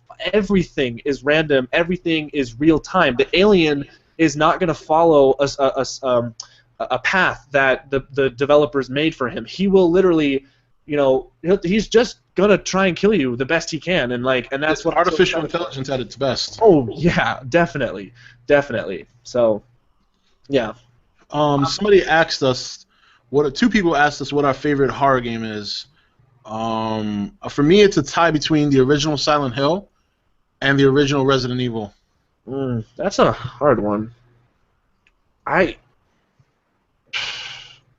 would say Resident Evil 4. I know a lot of people would say that's when they really started to go downhill, but I really liked Resident Evil 4. That was actually the first Resident Evil game I played, so personally I can't really play the older ones because the controls and the way that the game works is too archaic to me. It's very a lot of people don't like them. At the time they came out, they were revolutionary. Yeah. Yeah, and it worked. But now everything's so much fast-paced. I'm wondering how to do the remastered version if they're going to keep the controls the same. That's right. They probably will. I think what they said is that they are keeping it with the same control scheme or like the same kind of mechanics, but they are going to make it smoother for you. Like they're gonna at least make it somewhat playable to newer people. Like it'll be a good chance for me to play the first one and not get frustrated at the controls because I tried to play the GameCube remake and I couldn't really play it because the controls were just that bad. But Resident Evil 4 and Outlast, I'd have to say Outlast. Like sure, the game doesn't have a lot of replay value because after you've beaten Outlast, you kind of remember the scripted events because it's a heavily scripted game. Like you can learn that game and get through it in under 2 hours. But the first time playing it, what a horror game it was! Oh my God, it was really good. Oh, I haven't played that one. I gotta try it. You gotta try it. Nick Zilla, or I think a lot of you guys have actually brought it up, is Five Nights at Freddy's. Yes, that game is very terrifying. And it's so simplistic in its design because all you're doing is just it's a first-person game, but you don't move. All you do is look left to right, and there's doors. And what happens is you got to shut the doors, but you can't keep them shut for the whole time because you run off of energy. And when your energy is your power is completely depleted, both doors go up. And I guess there's like this backstory behind the animatronics because you're basically in a place that's like Chuck E. Cheese's with like animatronic animals that sing and dance. And I guess they're possessed or something. There's a whole story behind it. I don't know everything about it, but and you just have to be very observant, and you keep on looking at if when you look down, you bring up your security cameras, and you have all these different kind of angles, and you get to see where they are. So you'll go to this one camera angle, and it'll be looking down a dark hallway, and you'll see one of the animatronics just staring through the camera. And they're just like this. It's the creepiest thing. So wait, so you don't actually move forward or backward? You just no, you don't. Your character is stuck. He doesn't even move. He's just there. You can't. That's interesting. What system is this for? It's PC. Yeah, it's an indie. I gotta check that out. It's an indie game, and I can tell you guys, in today's time, yes, Resident Evil and the AAA titles used to be the good horror games. You can't find good horror games with AAA developers anymore. You have to go to indie. If you have to, indie developers are the new masters of horror games. That's where Outlast came from, that's where Amnesia came from, and that's where Five Nights at Freddy's came from. Even the Slender Man games. If any of you guys played the Slender Man games where you got to collect 8 pages, those are all indie games, and that's why the indie scene is really good because they're not in it for the money. They're in it for the art and trying to innovate on what has been done. So yeah. Yeah. Have you watched, I guess the average kid wants to know if you watched Godzilla vs. Koopzilla. Was that the one where he fought Bowser? I think so. animation. I mean, yeah, I think I've seen it. I don't think I've seen it. Hmm. Amen, Indie. Yep. Oh yeah. Well, I mean, that's what I want to be right now. That's what my group. Once we get our shit together, we want to be an indie team. So. Resident Evil 2 was very good, but the reason I think about the first one, and it's just being in the mansion. Like in Resident Evil 2, like it wasn't as scary because, you know, it was, to me it was a little bit more action based, and you're in a police precinct and all that. Where in Resident Evil you're in a mansion, it's quiet. Yep. Like when you walk into the foyer, you hear the clock ticking and nothing else. I don't want to say too much else because you haven't played it yet.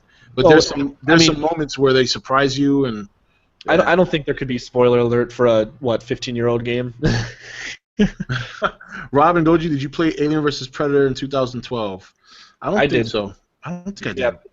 Yeah. Alien, yeah, that I call it AVP3 because there were actually 2 previous games on PC. Alien vs Predator. I remember playing it on PC way back when. Yeah, yep. There was AVP and then AVP2, which was really good. Alien vs Predator 2 was like get the gold edition. If you guys ever find it on Amazon or something, because Steam doesn't have it. Steam has the first AVP game, but they don't have the second one for some reason, and I really wish they would add it because I would buy it in a heartbeat. Yeah, get AVP2 Gold because it's a really good one. So this new one, and it wasn't 2012 actually, it was 2010 when it came out. So it's known as AVP 2010, but I call it AVP3 because it's basically the third game. And it's basically you get to play as all you get to play the Alien, Marines, and Predator, and it wasn't bad, but it wasn't good. I mean, it was just kind of mediocre, a mediocre first-person shooter. I think the funnest part was playing as the aliens because you could crawl in the vents and decapitate people. They were really cool finisher moves where you could grab the person. Whoa! You could grab the person and your little second mouth would just leach out and eat their brain. It would actually show the gore and like their head. It was really gory. It was awesome too.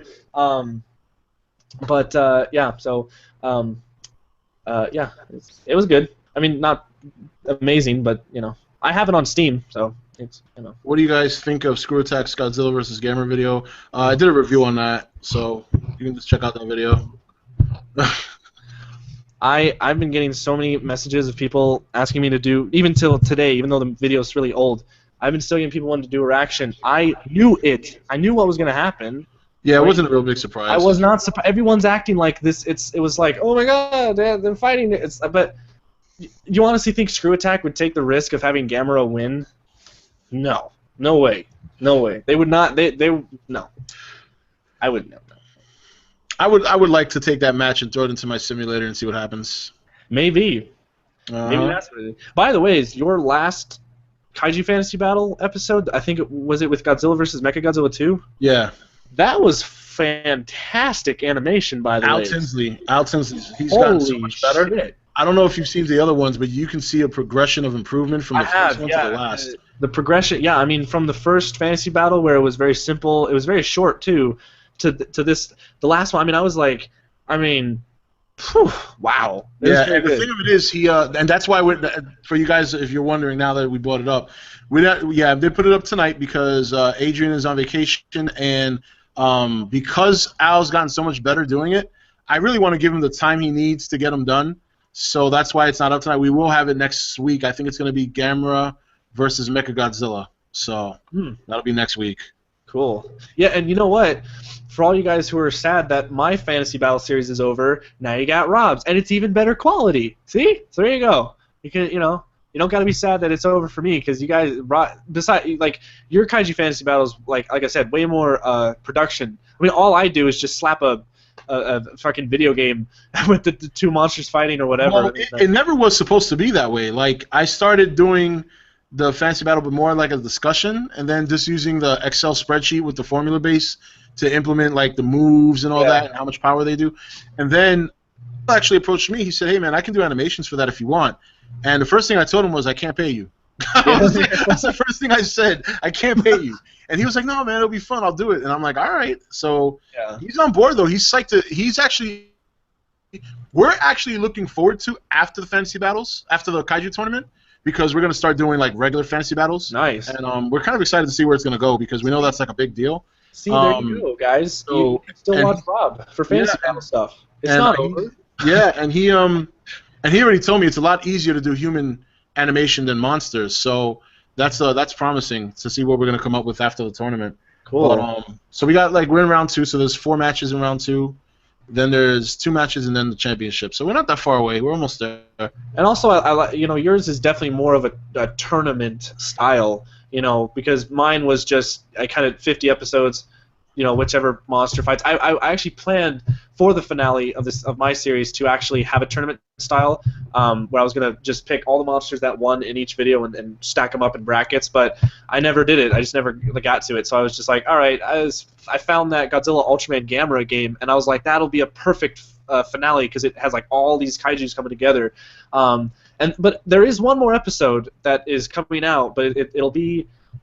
Well, I mean, a lot of you guys should know what it is because the teaser that I put, it's kind of if you really look at the characters, because they're all silhouettes, but if you really look at them, I think you could tell what the battle's going to be. But that's basically going to be my official finisher for fantasy battle for me. But yeah. Yeah, and it's funny because I don't know if you know, but this fantasy battle actually has these monsters were selected by viewers. Yeah. So whichever viewers selected monster wins the tournament, they're actually getting prizes.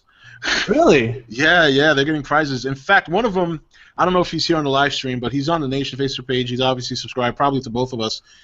His name's Jack Braddock, and he made a contribution to the bonus prize pool, a custom-made Nintendo Entertainment System that says Kaiju Fantasy Battle. Oh, wow. ETN, yeah, he kind of showed it to me, and I'm like, holy fuck, man, I might not even give that away. Keep it for myself. Yeah, but if they win the bonus, so the way it works is the winner of the championship match has to face G214, and if they beat G214, they get the bonus prize, and if they don't, they don't. They don't get the bonus prize. So what? I'm curious. What? I mean, if you don't want to say, to reveal the magic, but what's the deciding factor who wins? Is there a randomizer computer? All right, so remember this show called Deadliest Warrior? Oh, that's how you do it. Okay. I used to love that show. They don't show it anymore, but I went hunting online one day for something similar, anything, and 40, 50 pages into Google, I found this guy who made a battle simulator on Excel spreadsheet, and he allowed you to download it. And I remember emailing him 4 or 5 times because I wanted to give him credit, so I wanted to ask him questions. So he never got back to me because I wanted his real name. I didn't know what his real name was. So unfortunately, I never got to give the guy credit. But it's very simple. It's nothing crazy, but it's good enough so that there's no body making the decision. The simulator does. And when I first started doing it, I used to try and make the battles even, and then people started complaining about that, and then people started complaining about the visuals. But I was going to keep doing it because the majority of people were liking it. And but basically, it's got 3 categories. It's got a long range, medium range, short range attacks. Then you have to implement the power numbers that go from 1 to 100 based on percentage. And what I was trying to do at first is I go to the little sites that give you the basic statistics of the monster or the character, and then I would use that. And if I couldn't find something for a certain category, then I would use my best judgment, and implement the number. Yeah. And that's basically how I do it. That's basically how I do it. And I put the numbers in. I put 25 matches, and then because that ensures that there's not going to be a tie.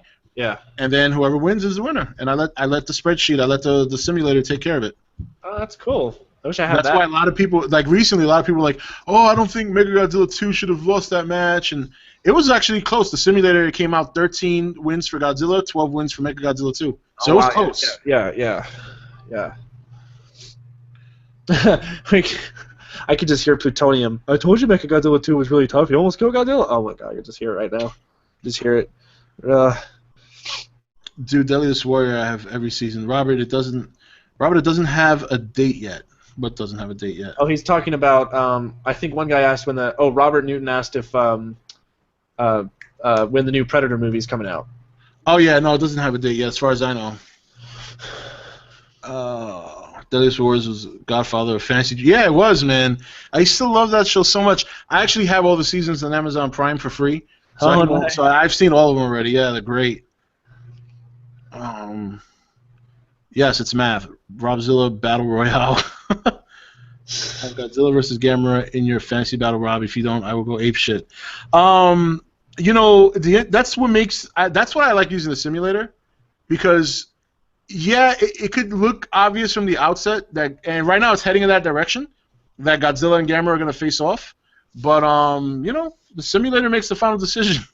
So whatever happens from this point forward, it ain't me.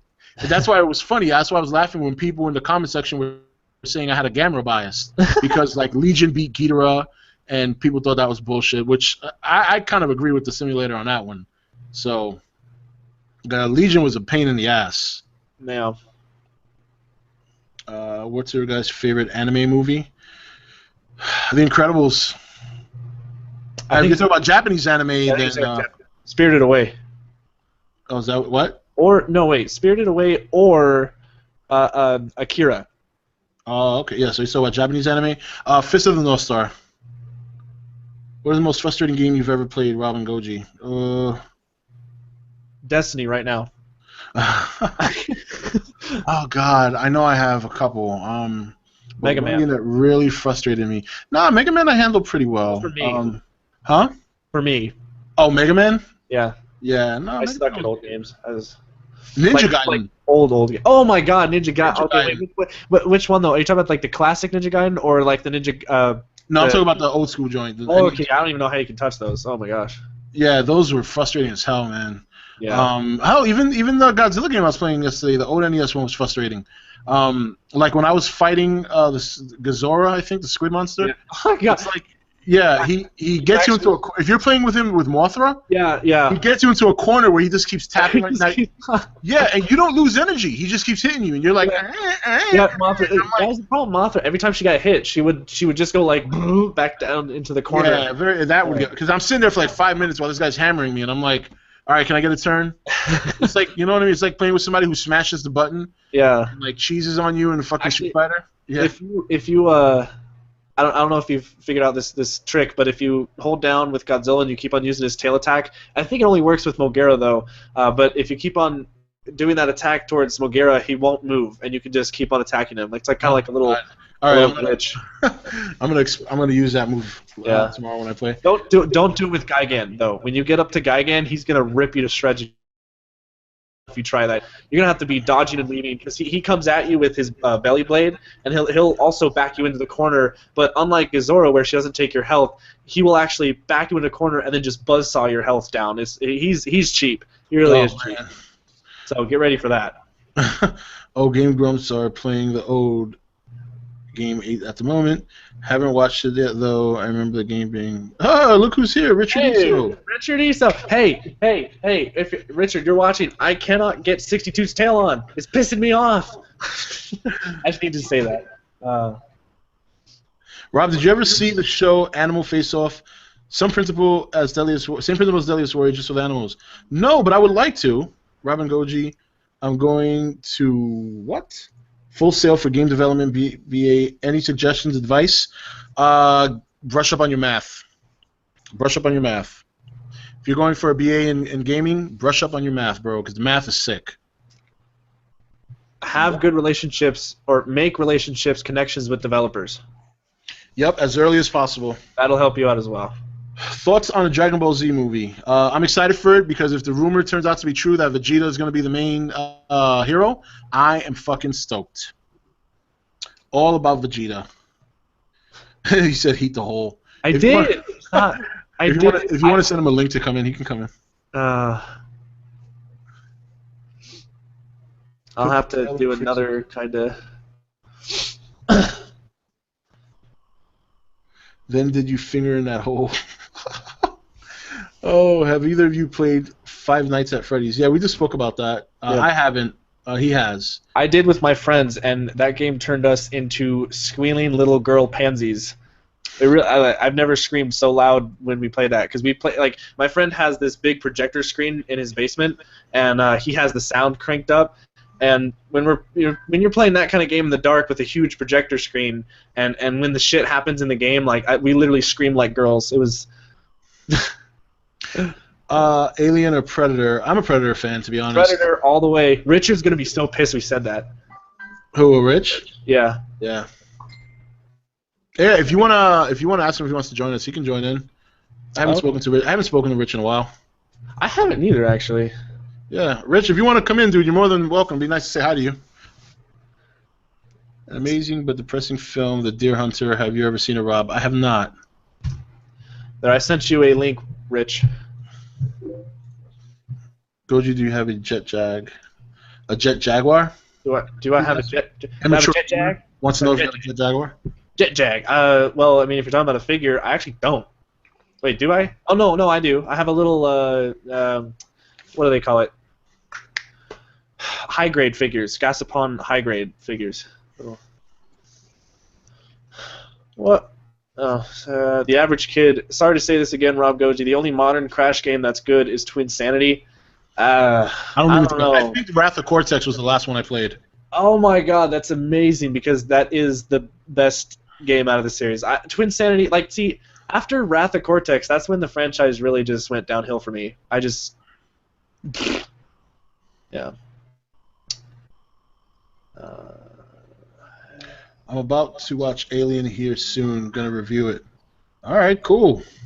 Have you heard of the game To the Moon? I have not. Not the films, creatures themselves. Richard's probably not going to join. He has, what do you say, school? Wow, 4:30 in the morning. Yeah, I'll be. That's fine. I see how it is. He just doesn't want to talk to us. I see how it is. Shit, he's got to be up in 5.5 hours. I know. Rob, when you reviewed the Desolation of Smog, what were your thoughts on the kaiju-sized legend? I guess what were my thoughts on the size of the dragon? Looked like the size of a dragon. He was fine. Yeah, he was. I mean, it looked good. It looked good. I kind of hope they, maybe use a little inspiration of that for Ghidorah. The size-wise and wingspan-wise and all that. I know. Even like the wings, the way they're designed. I know I said I didn't want to talk about 2018, but one thing is I can't wait to see what they're going to make King Ghidorah look like. Yeah, that's if he's in the 2018 movie, though. Oh, yeah, that's right. He might be. We don't know if he's going to be in that one, or I'm almost certain they're going to put him in the third one. Yeah. I'm going with my theory that the second one's going to be between Godzilla fighting Mothra and Rodan, and then at the end of the second one, they're going to show King Ghidorah. They're going to do a cliffhanger, and they're going to have King Ghidorah pop in, and then the third one's going to be basically the remake of Ghidorah the Three-Headed Monster, where Godzilla and Mothra. It kind of looks like it's shaping up that way. I would love it if it did. Speculation. That's the first speculation. You heard it here first. Yes. Richard told you to shut up. What? All right, Goji, have you ever watched RoboCop? Actually, I haven't. I actually haven't. I know. Kill me, right? I haven't. I don't know why. I've never. Well, I think maybe I did. It was when I was really little, because I know my dad loves RoboCop, and I think he did show when I was really little, but I don't remember a lot from it, so I would have to watch it again. Joshua Hill, Rob, how do you see this season of The Walking Dead ending? A cliffhanger, major death? Keep up the good work. I don't think they'll do a cliffhanger 2 years in a row. Major death? That's been overdone. I think it's going to be a major reveal, like maybe Negan. That would probably, but I still think it's too soon for Negan. I still think Negan is like season 7 material, because if they're going to just get to Washington by the second half of the first season, which is what it looks like they're going to do, it takes a while from the time they settle in and all that before Negan comes into play. And then that whole Negan saga the comic books, it took 12 issues to get that saga done. And if I'm not mistaken, he's still alive. So I don't see Negan at least until season 7. But it wouldn't surprise me if he made a peak in season 6. Who knows? That's right. Walking Dead is a week away. I'm so fucking stoked. Worst game of all time. Oh, wow. Superman 64. I don't even think I ever played that. Oh, man. On the GameCube. Charlie's Angels on the GameCube. Yeah. I think I've always been pretty good at selecting my games. I don't think I've ever played a really hard one, or have I? Yeah. This is going to shock people. Final Fantasy VIII. I hated that shit. I hated Final Fantasy VIII. I'm not even into Final Fantasy. Like, I've never really played any of the games. I'm just not into those. Do you guys want to see a new Alien movie? if done right. I don't want them. I don't want if they're gonna make another Alien movie. I don't want them to shit on it. I am amazed that there hasn't been another Alien movie for a while. I think it'll come eventually. I mean, with all the remakes and reboots, you'd think Alien would be right there, but I don't know. Oh, dude, did you hear about the Tetris movie? Oh, that was real? Apparently, I think it's real. I thought that was a joke. Too, but I saw a couple of people talking about it. You gotta be kidding me! That's like a real thing that's gonna happen. I think it is. How the you fuck guys is that confirm that work? in the comment section? How do you? I don't know. I think it's real though. Space Invaders would make more sense if you just had a guy like or Gallagher or something. But geez, Tetris, what? Oh wait, I think I see something I wanna nail. Hold on, not like physically. I was gonna say, Rob, I was gonna be like, hey, now, this is a children's show. Remember. Okay, so socially awkward. That's inaccurate. Okay, and so what he's saying is that the new synopsis of Godzilla 2018, because we have a synopsis now, even though the movie's over 3 years away, has been on several trusted movie sites. Please state those trusted movie sites. Said that Godzilla must fight against the combined forces of Mothra, Rodan, and Ghidorah. Well, let me provide you with my source of information, which is legendary, which said at Comic-Con that Mothra, Ghidorah, and Rodan will be appearing in future Godzilla sequels, meaning more than one, which means they won't all be in the second or in one movie together. I think that would be overkill anyway, and I can't see, as much as I love Godzilla, I cannot see him beating those three monsters at the same time.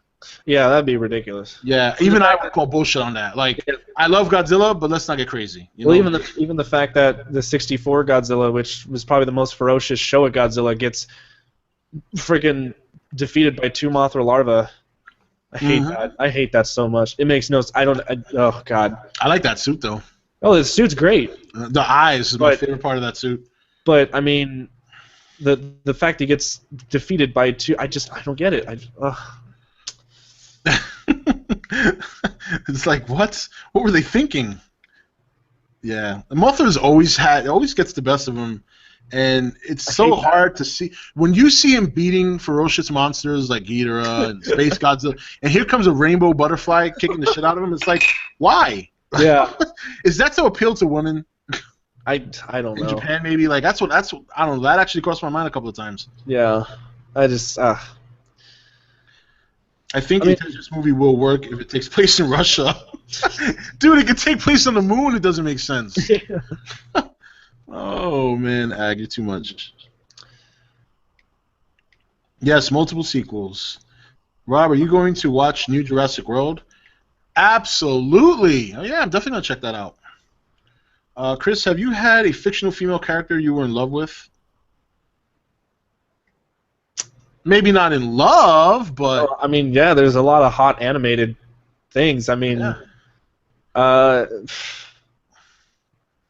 a lot... Well, okay, from Avatar, The Last Airbender, damn it, what is her name? Oh my god, I'm gonna have my geek card revoked. Oh shit, I should know this. I've been watching... Okay, well, Korra, for one, she's kind of hot. But Katara, damn, that's her name. Yeah, don't not figure that out. Katara, yeah, she's hot, and basically every other anime chick.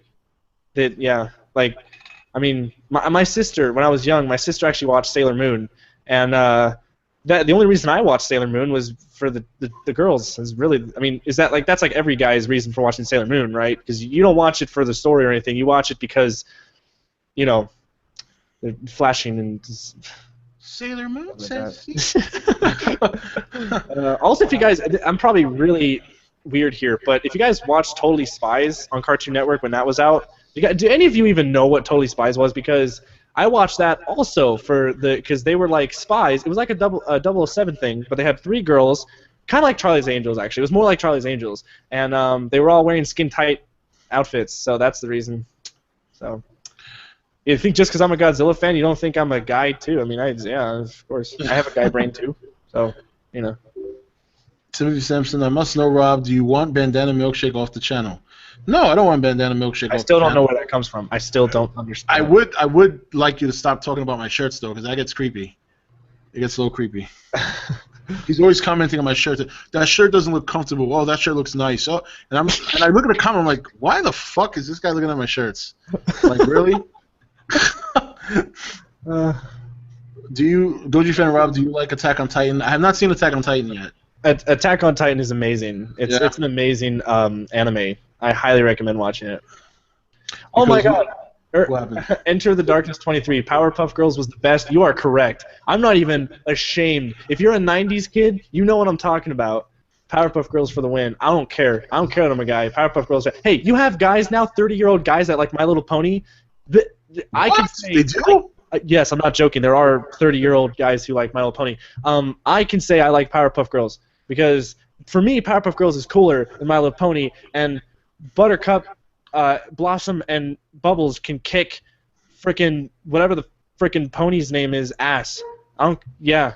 So Powerpuff Girls wins, even though it's kind of from the same makers actually. But what's up, Jedi? Nice for you to join us. Jedi Dreamer. Oh yeah, what's up with Rob Shirt? See, this is Ag is so horrible at trolling. It's Ag. I'm gonna call you out right now because you know what? I've been nice, but you suck at trolling, dude. Like he tries to troll off of other people's trolls, and he just fails so miserably. Like Ag, you try too much to be like Brian Crockett, and you're not even close, dude.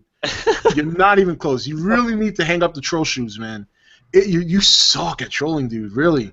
It's so bad. I mean, it's just when you see somebody like, I wish I could put the meme up. I got a meme of like one of the trolls from Lord of the Rings standing in the back of a crowd of people, and the meme says "obvious troll is obvious." Yeah, I just wish I could put that up right now. It's so bad. Oh my god. You know, Ag 119, stop it, Goji. You're losing your man card. Hey, Dude, like I said, if there are 30-year-old guys who like My Little Pony, I can at least say that I like Powerpuff Girls. It's not that it's not that I'm a fan of them. I just remember watching them as a kid in the 90s. If you're a 90s kid, you know the good golden age of Cartoon Network, okay? So, yeah. Look at him. I'm not even trolling. Yeah, okay.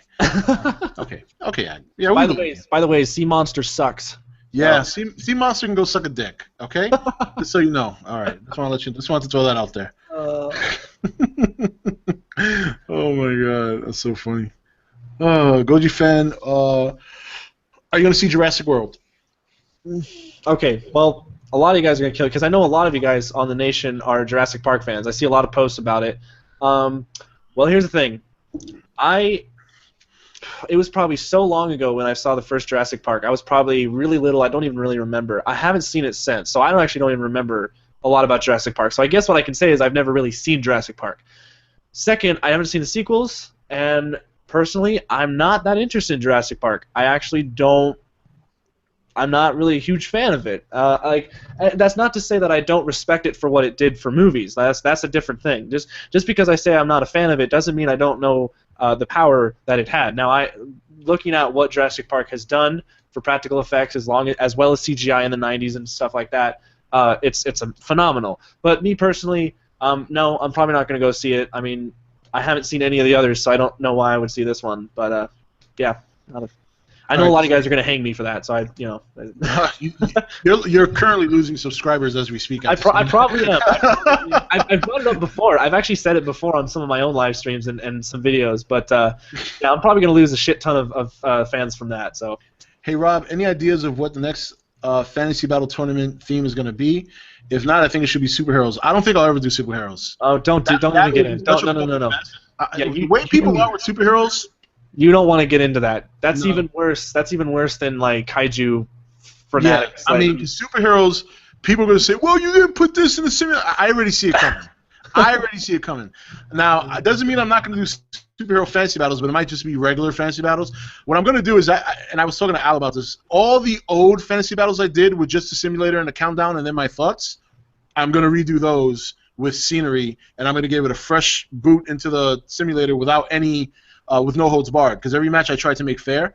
So that you'll see Godzilla versus Cthulhu fantasy battle, where Cthulhu is probably going to be like 8 times taller than him. But the simulator is the one that rolls the dice. So because that of all the fantasy battle simulations I've done, that one has and I'm not talking about the new ones we're doing now with the tournament. That one has the most views and the most comments.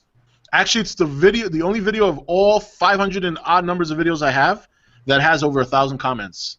There's so much nerd hate on that video right now that I have to redo it. I have to redo it just because I want to see what happens. That's what I have to. That's what I had to do with my toughest enemies list. See, now I'm getting called out if I'm an actual kaiju fan because I don't like Jurassic Park. And look, people, you're taking my words and spinning them in a direction that's not true. I know. I need to say I hate Jurassic Park. I need to say I appreciate and respect the movie for what it was. Me personally, I'm not a fan of it. But just because I'm not a fan of it doesn't mean I hate it. And besides, those are dinosaurs. They're not really. I mean, could you classify them as kaiju? Maybe. They can't, and I don't want to hear them talk shit. You know why? Because these are the same motherfuckers that don't classify King Kong as a kaiju, and he's taller than a dinosaur. Oh, okay. Then yeah. Then you got So that's what I'm saying. They're fucking with you. Yeah. Gojifan, have you ever seen Gorgo? No, I haven't. I need to. I actually saw it at G-Fest on Blu-ray. I was gonna get it, but It's actually very good. You should definitely check it out. Yeah, I definitely need to get that. Yeah, there's a lot of kaiju movies that I need to see that aren't like.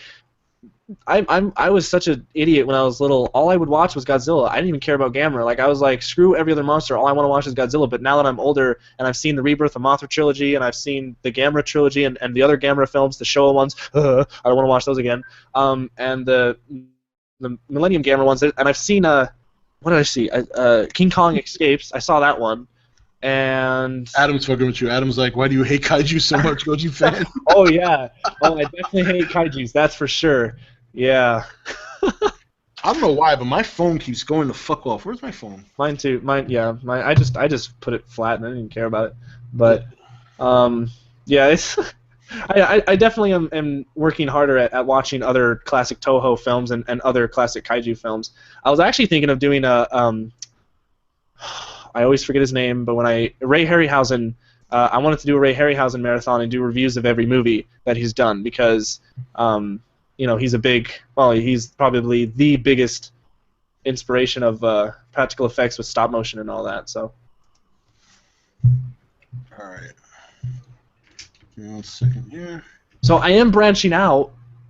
It's not just Godzilla. Besides, I just said I'll never watch Jurassic Park. I might one day, and then who knows? Maybe I might really get into it, and then But, yeah. Where is Brian Crockett anyway? I haven't seen him on here at all. I know. I was actually wondering where he was. Usually, he's always on. Rob, what is the most disappointing movie game you've seen? That requires some thought. An immature gamer wants to know why you like Ghidorah. Yeah. That's a hard question. I don't really know why. I mean, the movie's subpar. I mean, it's not the most but I don't know. It's just like, I guess it's just the design and what he is. I mean, he's kind of terrifying. I mean, in the movie, he is a terrifying monster. I mean, if I saw that in real life, I'd shit my pants. I mean, or he shit your pants for you. It's true. That is true. I stand corrected. Yeah, I don't know. He's just one of those Showa monsters that was just like really stuck out to me, and I don't know, and because it was one of the first movies I saw when I was little, so he's stuck with me. I mean, he's a childhood monster that I've always liked. So, yeah. What's your opinion on Super Godzilla? I guess that's for you because I've never played Super Godzilla. I mean, come on, just look at those eyes. Doesn't they just entrance you? Look at that. Just look at them. Yeah. That's pretty scary. Opinions on Super Godzilla? Is that a question? Yeah, it has to be for you because I haven't played the game.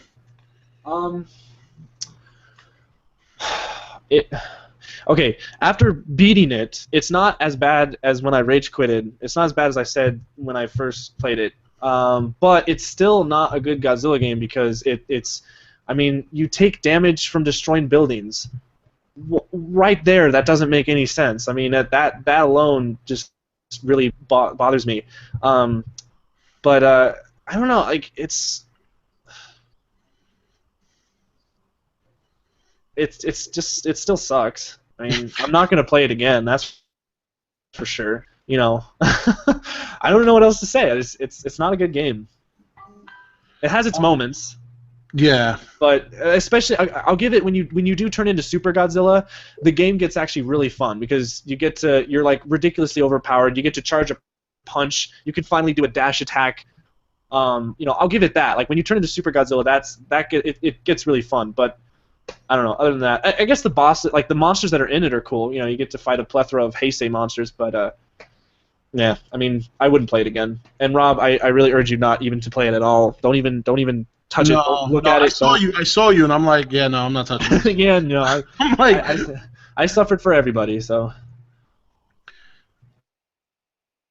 They want to know. Hey, Ag119, he says the only good thing about Smog Monster is Godzilla flying. Well, you know what the only good thing about Sea Monster is? The credits. Actually, you know what the best thing about Sea Monster is? Looking at it on Amazon, knowing that I'm not going to buy it. That's the best place for Sea Monster. Stay on Amazon, motherfucker. Especially now. At $89 or some shit. Yes, the 50th. I have the 50th anniversary edition of it, and yeah, those DVDs are now like extremely rare and expensive. Yeah. One thing I will give Sea Monster though, if you buy it on Blu-ray, the Kraken release, quality's pretty good. That's all I can say. You polish a turd, it still is a turd. So, if somebody ever gave me that movie, like my wife, if she ever gave me that movie unknowingly that I don't like it, I'd probably use it as a coaster. Robin, Goji, Yu-Gi-Oh, or Pokemon? Pokemon for me. None. I never got into any of that. What are your thoughts on the Pacific Rim anime coming out? I can't wait to see it. That'll be fun. My only question is where the hell is our Godzilla anime then? If Pacific Rim gets one, then why? Maybe we have to wait a year. I hope. I would like for them to come out with something small to hold us over. A nice little cartoon anime in between would be nice. Yeah, exactly. I bought Sea Monster for VHS just to get the case again because my first one tore up. I'm sorry. I'm sorry. Sea Monster is good, Rob. Rob just fears him.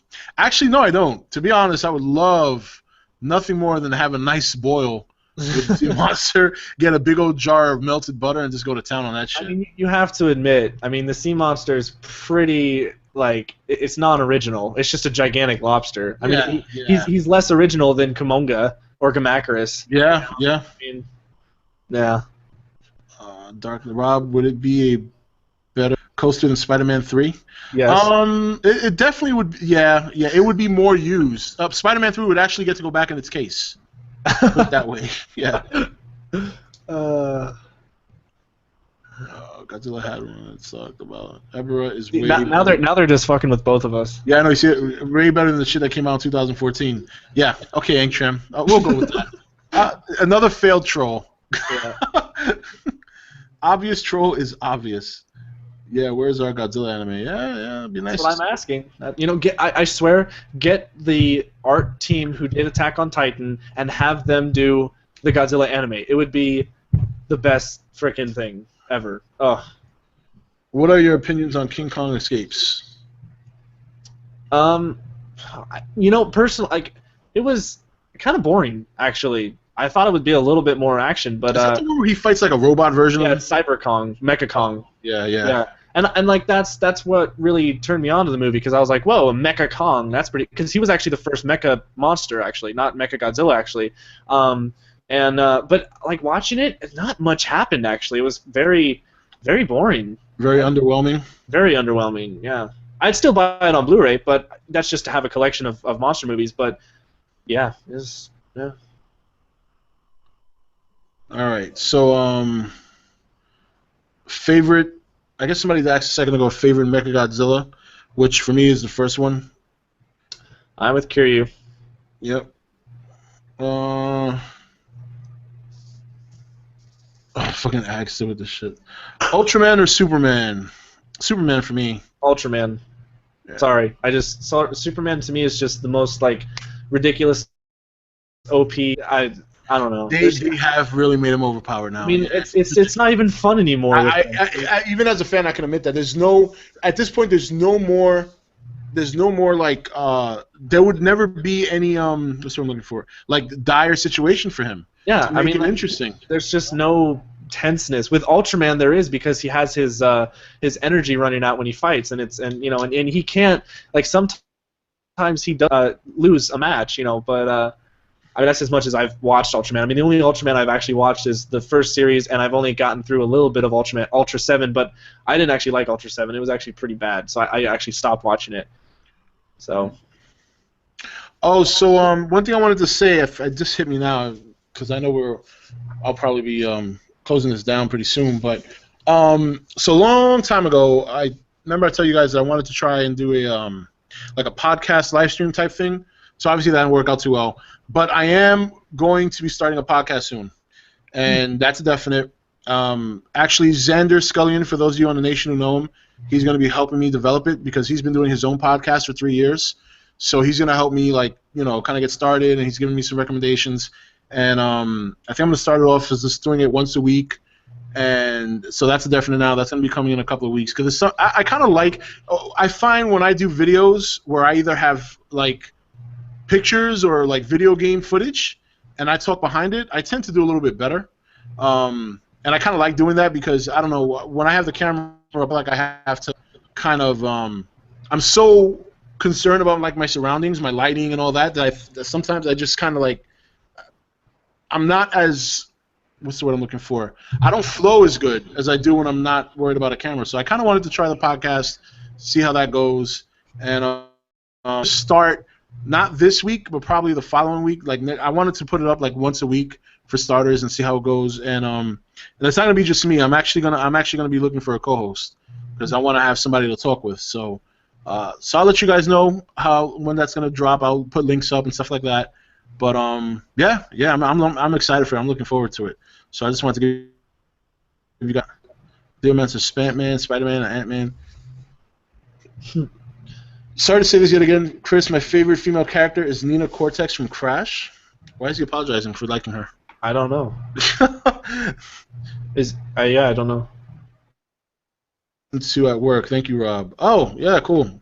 Yeah, I think it'll be cool because, I mean, I sometimes I try to keep my videos short because, I understand the demographics of YouTube. The longer it is, the less likely people are going to continue to watch it, and I understand that because I know there's videos out there. Sometimes I like to watch and I'm like, oh shit, 20 minutes, fuck no. So I'm like, I put myself in those. I'm like, yeah, maybe I shouldn't do long videos anymore. But podcast is different because you can download it and listen to it at your leisure. Like, if you're, like, I don't know, doing something around the house and you pop it on your computer and you raise the speakers, you don't have to sit there and watch. You listen. So I thought it'd be nice to start off for one and then get myself a partner and then someone who's into the whole entertainment thing as well, and just talk about different aspects and different topics. And obviously, I want to do some of those with Goji if he ever wants to try and come on for a show. Maybe we can give you guys a dedicated kaiju podcast every now and then, because we know you guys are thirsting. You got to understand from our point of view, when you do it for a long time, all the comments and people this and people that, after a while you need a break. You need a break, but it doesn't mean we don't love it. It's just like you need a break. It's like so. Oh, yeah. I mean, it's but it's definitely going to be something I'm going to have a lot of fun with it. I'm looking forward to it. And yeah, if Chris ever wants to come on and do a kaiju show every now and then, you're more than welcome. Yeah, I would love to. That'd be awesome. That'd be a lot of fun. I would love to do a kaiju cast thing too. Yeah, on it. Because I met Kyle at G-Fest. Nicest guy you'll ever, like, just so cool. Yeah, he is a nice guy. The first time I ever spoke to him, I met him through Chris Merger. I hate butchering his last name, but Chris Mergerhanger from Toho Kingdom. Oh yeah. Introduced me to him because I was asking about advice for a mic. He said, "Oh, I'll talk to Kyle. He knows." Yeah. And then that's how we spoke. We met, and then when I heard about his little trip to Japan, I'm like, "Oh yeah, I want to endorse the shit out of this." The documentary, it was a success for those who don't know, and on November 3rd, he's posting the documentary for free on YouTube. So be ready for that because I'm gonna be and I don't care how long that one is. I'm sitting down for the whole shit. Oh yeah, well yeah. This one I'll put on my TV. Yeah, exactly. Yeah, definitely. Rob, are you going to see Star Wars Rebels? It was on Wasn't it on tonight? I missed it. I actually was going to see it and start reviewing it, and I missed it tonight, didn't I? I don't care for the Star Wars show. Like, with the Clone Wars thing, I don't know. I didn't care for it. I wanted to at least check it out, because I never got to see the Clone Wars, and I heard how good that was. So, and I'm kind of fired up for the new Star Wars movies, more than I was for the prequels. Yeah, I'm excited for the new Star Wars movie. Actually, I'm excited to where they might take it, so. Who would win a rap battle, Rob or Chris? Well, I'm from the Bronx, so that puts me automatic victory. Yeah, and I'm white.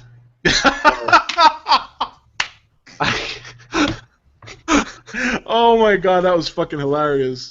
Yeah. I'm white. Hey, Eminem can rap. He's white.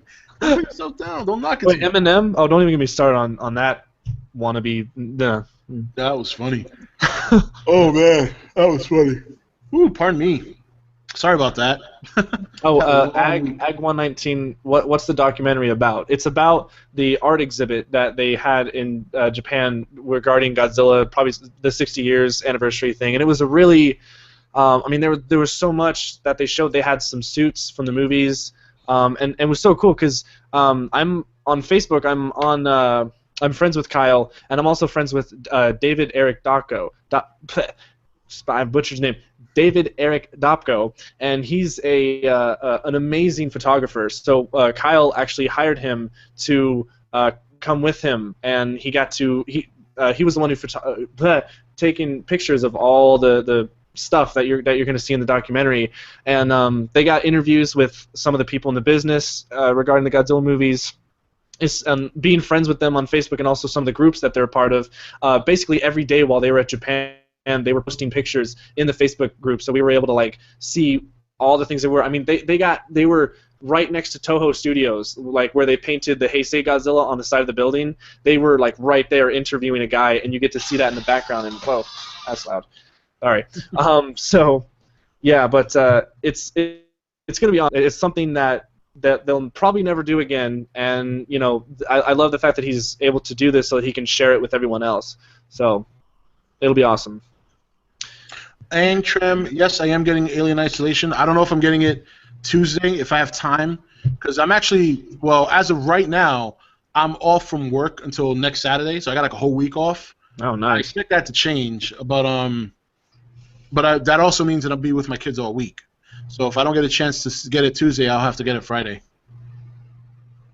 My favorite villain besides Dr. Cortex is...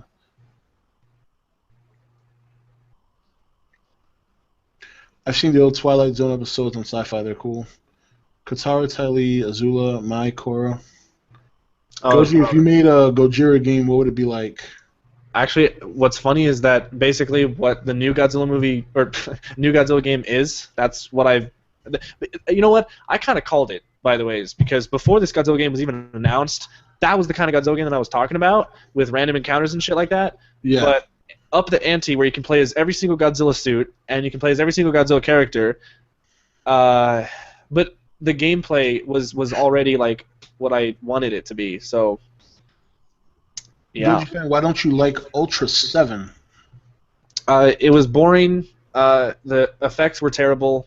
I know it was in the 70s, but I mean even for the 70s it was terrible. And the characters I didn't like. Ultra 7 I didn't really care for. The monsters were stupid looking. I mean, even for Ultraman standards, just not interesting whatsoever. Just didn't care, and I didn't finish the series because I was just so uninterested in it. I was like, I'm not going to keep on watching this, and I just stopped. So, and I sold the DVD. So, because I'm actually selling some stuff. If some of you guys know, I'm actually selling a couple things. So, my collection is actually a little bit downgraded, but I'm buying stuff that I like more. You know, I'm buying things that I actually appreciate in my collection. Because when you guys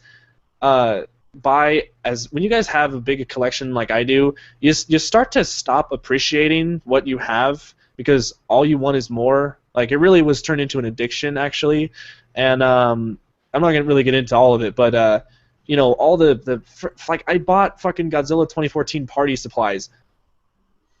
Okay, you know, well, like you put them to use. I didn't though. I just kept them in the seal and just put them on my shelf and was like, look at that. I mean, even my friends were kind of like, okay, well, all this is cool, but I mean, really, the party stuff.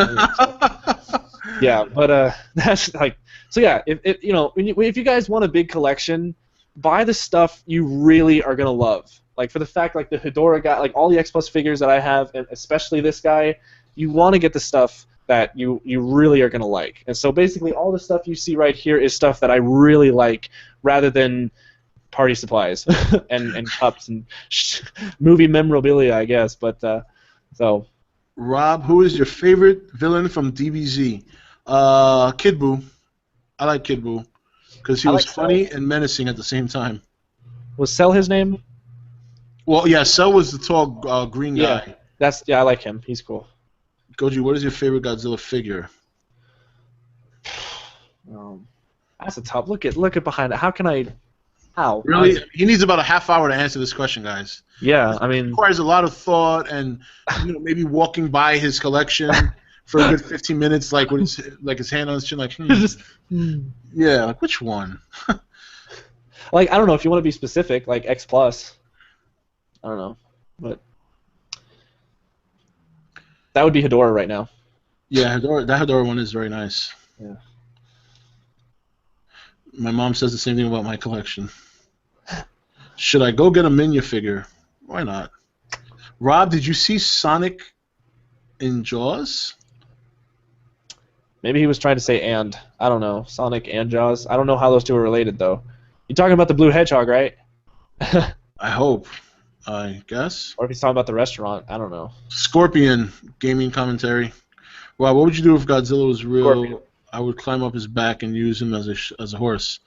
Yeah, I said I would do that too, but I also would, like if death was inevitable, I'd just let him step on me. I would like to see you ride Godzilla like a horse. I would pay to see that. Rob, do you like Real Steel? What the fuck is? We're not talking about that dumbass Shaq movie, are we? No, I think it's like a Rock'em Sock'em Robot kind of movie. With Hugh Jackman. Okay. I got him confused. That other one that you're talking about was just called Steel. Okay, right. Which was supposed to technically be Superman. I don't know if a lot of people know that. Really? That was one of Superman's iterations when he died. He became one of the, they had like the kid one. I'm trying to remember. I have the damn comic, but I can't remember. But anyway, there was I guess a robot one, and that's what the Shaq movie was based. That was Really? At least that's what I read. I thought it was weird when I read it, but that's what I read, that it was based off, or it's supposed to be based on the Superman Steel iteration after he died. Well, they messed up anyways. Yes, they did. Godzilla vs. Ultraman, thoughts? I'd rather not. I got into a whole conversation about this on the Nation Facebook page some time ago, and based on what I read about Ultraman, he's just too overpowered. I mean, despite the time... Well, the person who put that up said Godzilla vs. Ultraman with no timer.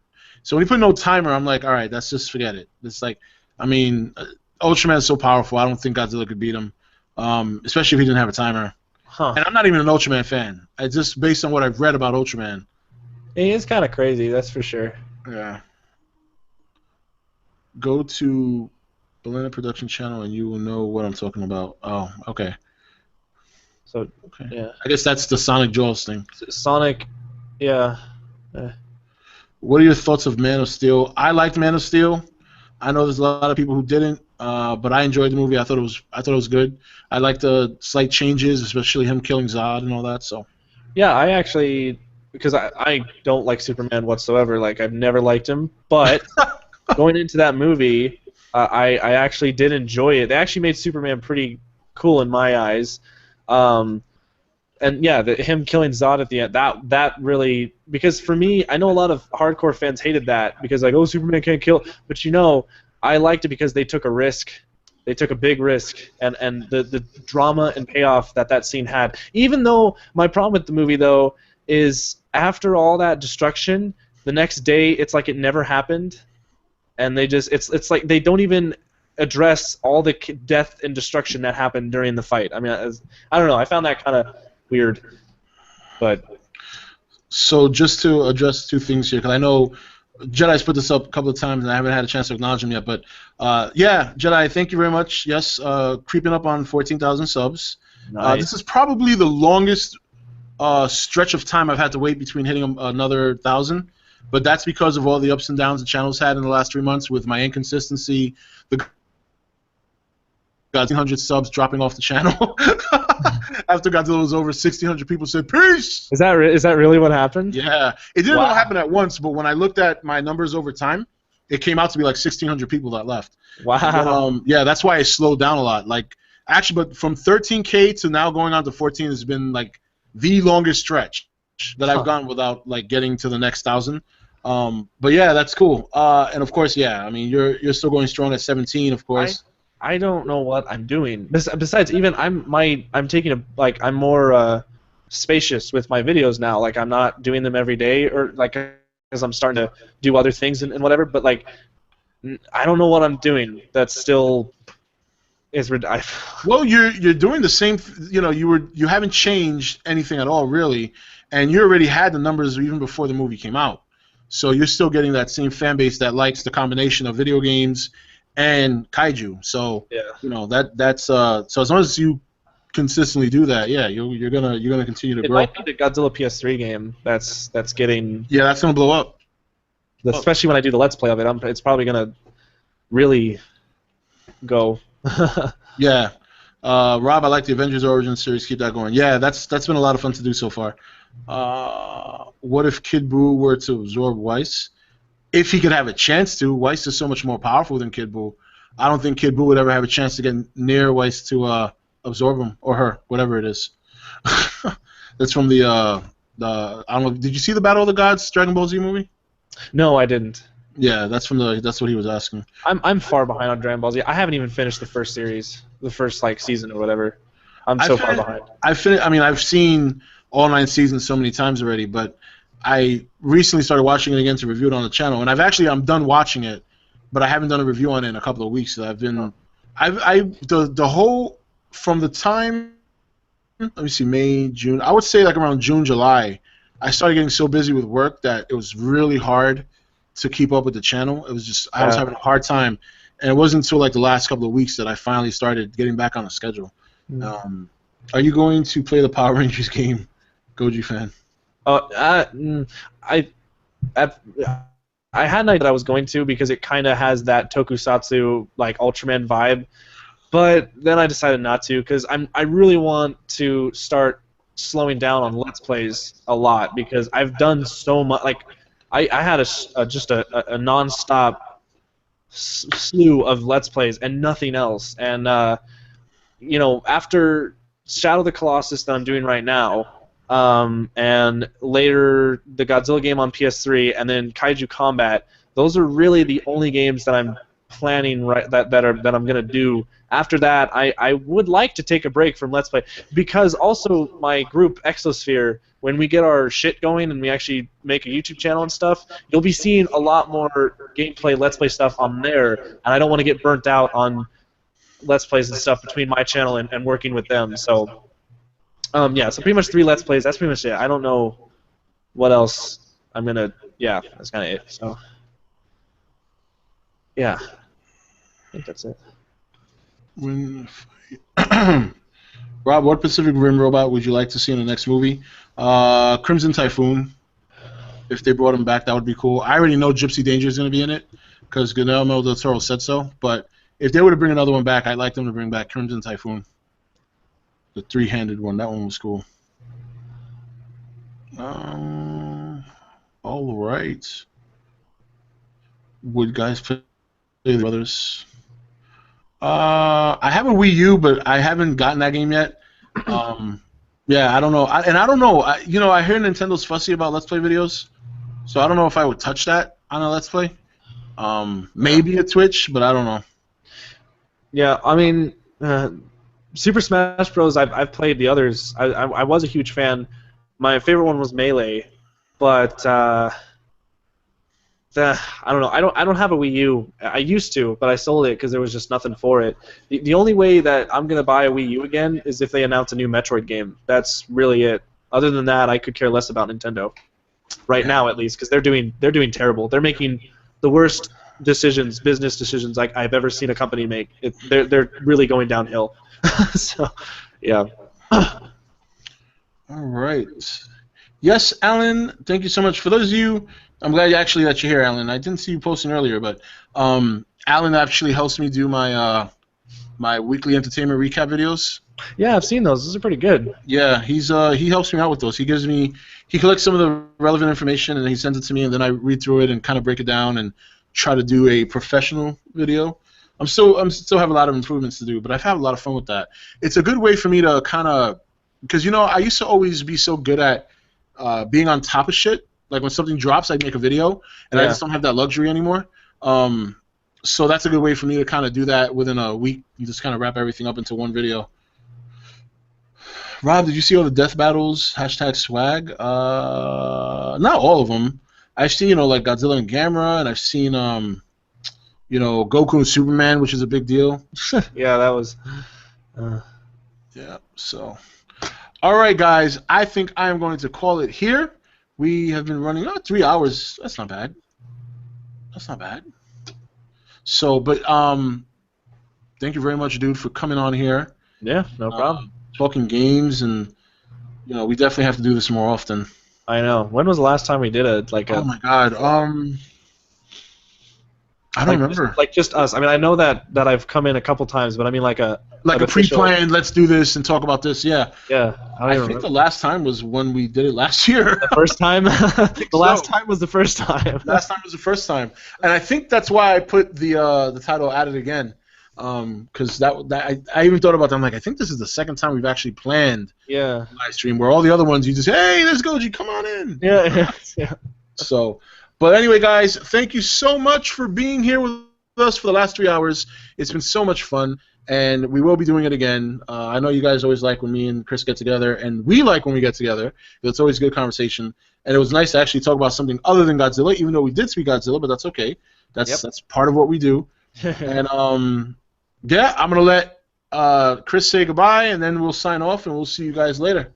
All right, guys. Well, that's it. And as always, stay big, G fans. All right, guys, later. Take it easy, and we will see you soon. Have a good night. Peace.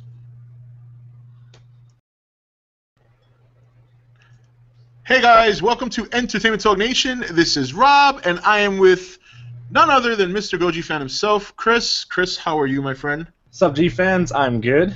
All right, so as you guys know, when we start, I like to do the good old sound check, good old visual check.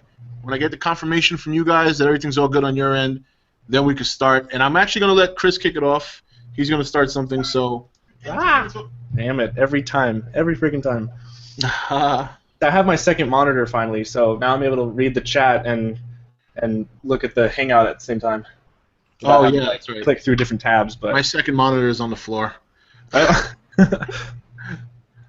wait, then what are you looking at all the time, though? I do have a monitor right here in front of me. Oh, okay. Because I was like really confused there for a second. I'm like, wait a minute. Yeah, no, well, I have a second monitor that I got when I did my first Twitch. I had a second monitor for that whole purpose, and I intend on using it, but it's really for the setup upstairs, which, like I said, I'm going to work on that this weekend finally. Actually, it should be just a one-day project. It shouldn't even take me all day. I literally just got to move my computer upstairs and my green screen. That's pretty much it. And the camera and stuff like that, but that's not a big deal. All right. All right, so we got... Let me see. We got 2 OKs, 3 OKs. Okay, good. All right. Let's see here.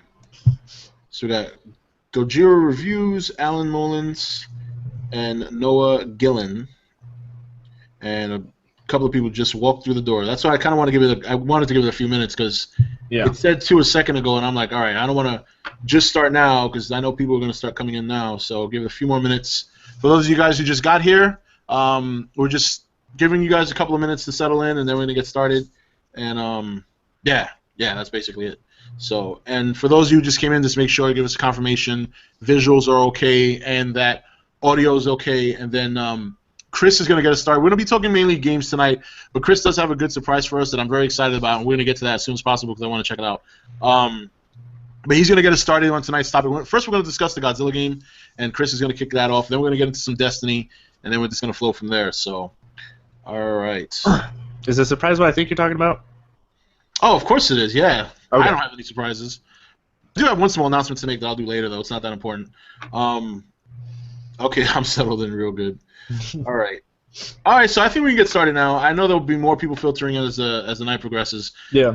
All right, Chris, the floor is yours. Well, all right. So, before we get to all the gaming talk and all that stuff, today was actually a box day. So, if you guys actually can see out of the camera, sort of on the side here, it's actually some of the new figures that I just got today. So, this is the Wave 5 of the Diamond reissues for X Plus. What we got here is Godzilla 68. Pretty awesome. Yep. The only thing that really sucks about this one is that his freaking tail. And when I upload the video, you guys will see that. I mean, I didn't film the whole thing, but it literally took me 30 minutes to try and get the freaking tail on. But the hair drying trick and all that just was not working, so I just gave up. So I haven't gotten his tail on yet, and it really annoys me because I'm kind of OCD about that. So yeah, and then this big guy, Godzilla 62 from King Kong vs. Godzilla.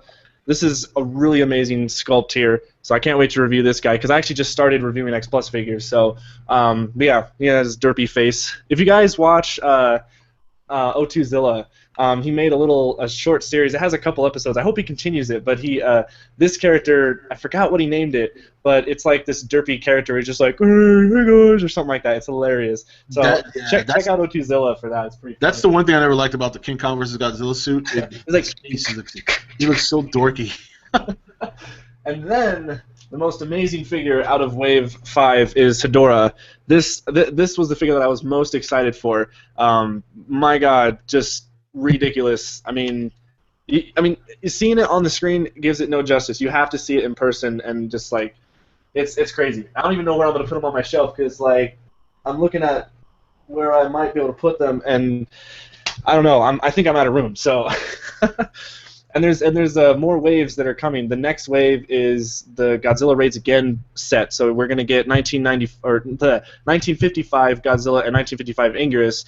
And then after that one, there's the last Diamond reissue wave for this year, and that's Godzilla 1989 from Biollante, and I think Gorosaurus is part of that line too. But I'm not gonna get Gorosaurus because I only focus on like main Godzilla characters. Because I know Gorosaurus, his first debut was in was it? I think it was Destroy All Monsters. I want to say. What? Well, no. What was that one with Baragon and was it Frankenstein Kong? No. It was King Kong Escapes. I know. Oh, right. Yeah. Okay. Yeah. So I just stick to Godzilla characters. So yeah. So that was my box day, and it was really awesome. And the box itself, literally. This huge shipping box. Oh my God! Is what it came in from UPS. So I'm waiting all day for that stuff. So if it didn't come earlier, I would have actually done a live unboxing, but it did come, and I had to get the recording in. So you guys will see that probably tomorrow, or if I have time later tonight after the stream. But so yeah, that is what's going on with my collection. So yeah, pretty awesome stuff. I gotta say. All right. I like it. I always like those things. Oh yeah, yeah, and it was a pretty penny. For sure, with 3 figures, but luckily I saved up because you guys got to save up your money if you want an X Plus figure, and also my parents helped me pay half for it because it was my birthday, so I got it for basically half off. And awesome. The place that I got it from, they had an error on the order, like for the shipping. So I called in, I was like, "Hey, were these supposed to be shipped yet?" And there was an error delay. So because of that delay, they actually gave me free shipping. They refunded me my shipping. So yeah, I actually saved a lot of money with these guys. Love free shipping. That's why I'm Amazon Prime all the way. Oh yeah, definitely. So yeah, all right. So on to gaming.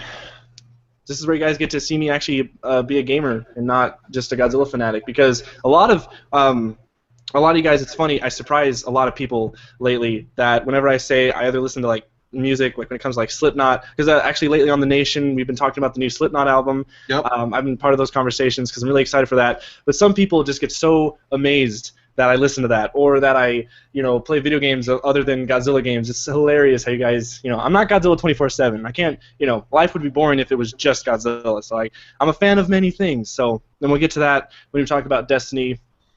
I think I'll also talk about Alien Isolation because that's coming out real soon, actually. Yeah, we're definitely gonna touch on that because it's very interesting. The game looks so good. It does. It looks so good. Yeah, I saw an IGN video where they were playing through the first level as like a demo, and it was just, oh my God, it just looks so good. The fact that you can be doing something and out of nowhere get stabbed in the back by the alien is fucking crazy. Yeah, it's completely randomized and all. Oh my god, I just cannot wait. Just play that game in the dark with headphones on, and you got the most awesome experience with that. But I think I'm gonna Twitch that next Friday night. You should. I think I am. I think I'm gonna Twitch that next Friday night. That'll be fun. That'll be a fun Twitch. You definitely should. Yeah. So all right. So now you wanted to, before we even, because we're still somewhat on the Godzilla thing since we talked about the figures. So you wanted to talk about the Godzilla game. There's some things you wanted to say. Yeah. So first off, there's actually, I posted a video today, real quickly, that I posted a slideshow of new screenshots that have come out. And I've been doing this every time there's been like a plethora of screenshots. I make a slideshow. So I post a lot of stuff on my Facebook and Twitter, but some of my YouTube audience, they don't see that if they're not, following that stuff. So I wanted to make the video so that they could see the screenshots as well, because not many people know the website. And it is a Japanese website, so when you go to it, you can't understand a single thing because it's all Japanese. So yeah, I put that up, and the characters, the Bandai website updated it with Biollante, Adult Mothra, and Jet Jaguar. Yep. And they added in with cool character renders and like 5 screenshots per character. So I dragged all that, made it into a video, so that's pretty awesome. You can also see it on my Facebook and all that. And I think I posted to the Nation a picture that I photoshopped with all the character renders, and I kind of put them all in one picture. And also it's a 1920 by 1080 picture, so you can actually have it as a wallpaper if you want to. So you can click it and save as, and you can make it a wallpaper. I have it as my wallpaper because I actually really like what I did with it. So, cool. Yeah, but that's pretty much it for now. And the latest, I guess, some other latest thing, the Tokyo Game Show footage. I stayed up till, oh god, I don't even remember. It was like 11 or 12 o'clock at night, or 1, because I wanted to see the press conference that they were having, the presentation of the game, because it would be the first time we get to see like actual game, like demo footage. And I stayed up and I recorded it with Bandicam, and then I posted it. And I really liked it. It was awesome. So if you guys saw that, it looks completely like Godzilla Generations. Like it's been confirmed basically that this game is Godzilla Generations 3. I'm dubbing it Godzilla Generations 3 because there was the first Generations game in 1998, and also in the same year there was Maximum Impact. Both those games played kind of differently, but they were the same. I don't know if it's because they released them in the same year. Right. Personally, I like Maximum Impact more, though, because it's more of a Heisei game. I mean, like the whole game follows the Heisei movies. You fight Biollante first, then onto King Ghidorah, then Mothra, Mechagodzilla, Mogira, Space Godzilla, and Destroya. As Batra's not in it, which is really weird. That was kind of a disappointment, but the first Godzilla Generations, where you run around or walk around destroying buildings and stuff, that's where this game is definitely taking that idea and basically either remastering it or remaking it, and that's what I've been asking for a super long time. Now, and this kind of leads me into this next thing about a lot of people are starting to complain that they want a fighter. And look, I love the fighting games when it comes to Destroy All Monsters, Melee, Save the Earth, and Unleashed. But this is a breath of fresh air because not every Godzilla game needs to be a fighter. And frankly, the more and more I look at this new Godzilla game, that game is like super authentic and like the roars, the sound effects, everything that goes into that game. I mean, even down to the fact that when you fight King Ghidorah, they're gonna play King Ghidorah's music from 1991, like while you're fighting him. So that's gonna be awesome. In the fighting games, for some reason they didn't get the rights to put all the sound effects. They had to modify some sound effects. I know that there was some controversy with Orga's roar between like whether Japanese or English version that they put into the game. So Orga didn't really sound right in the games.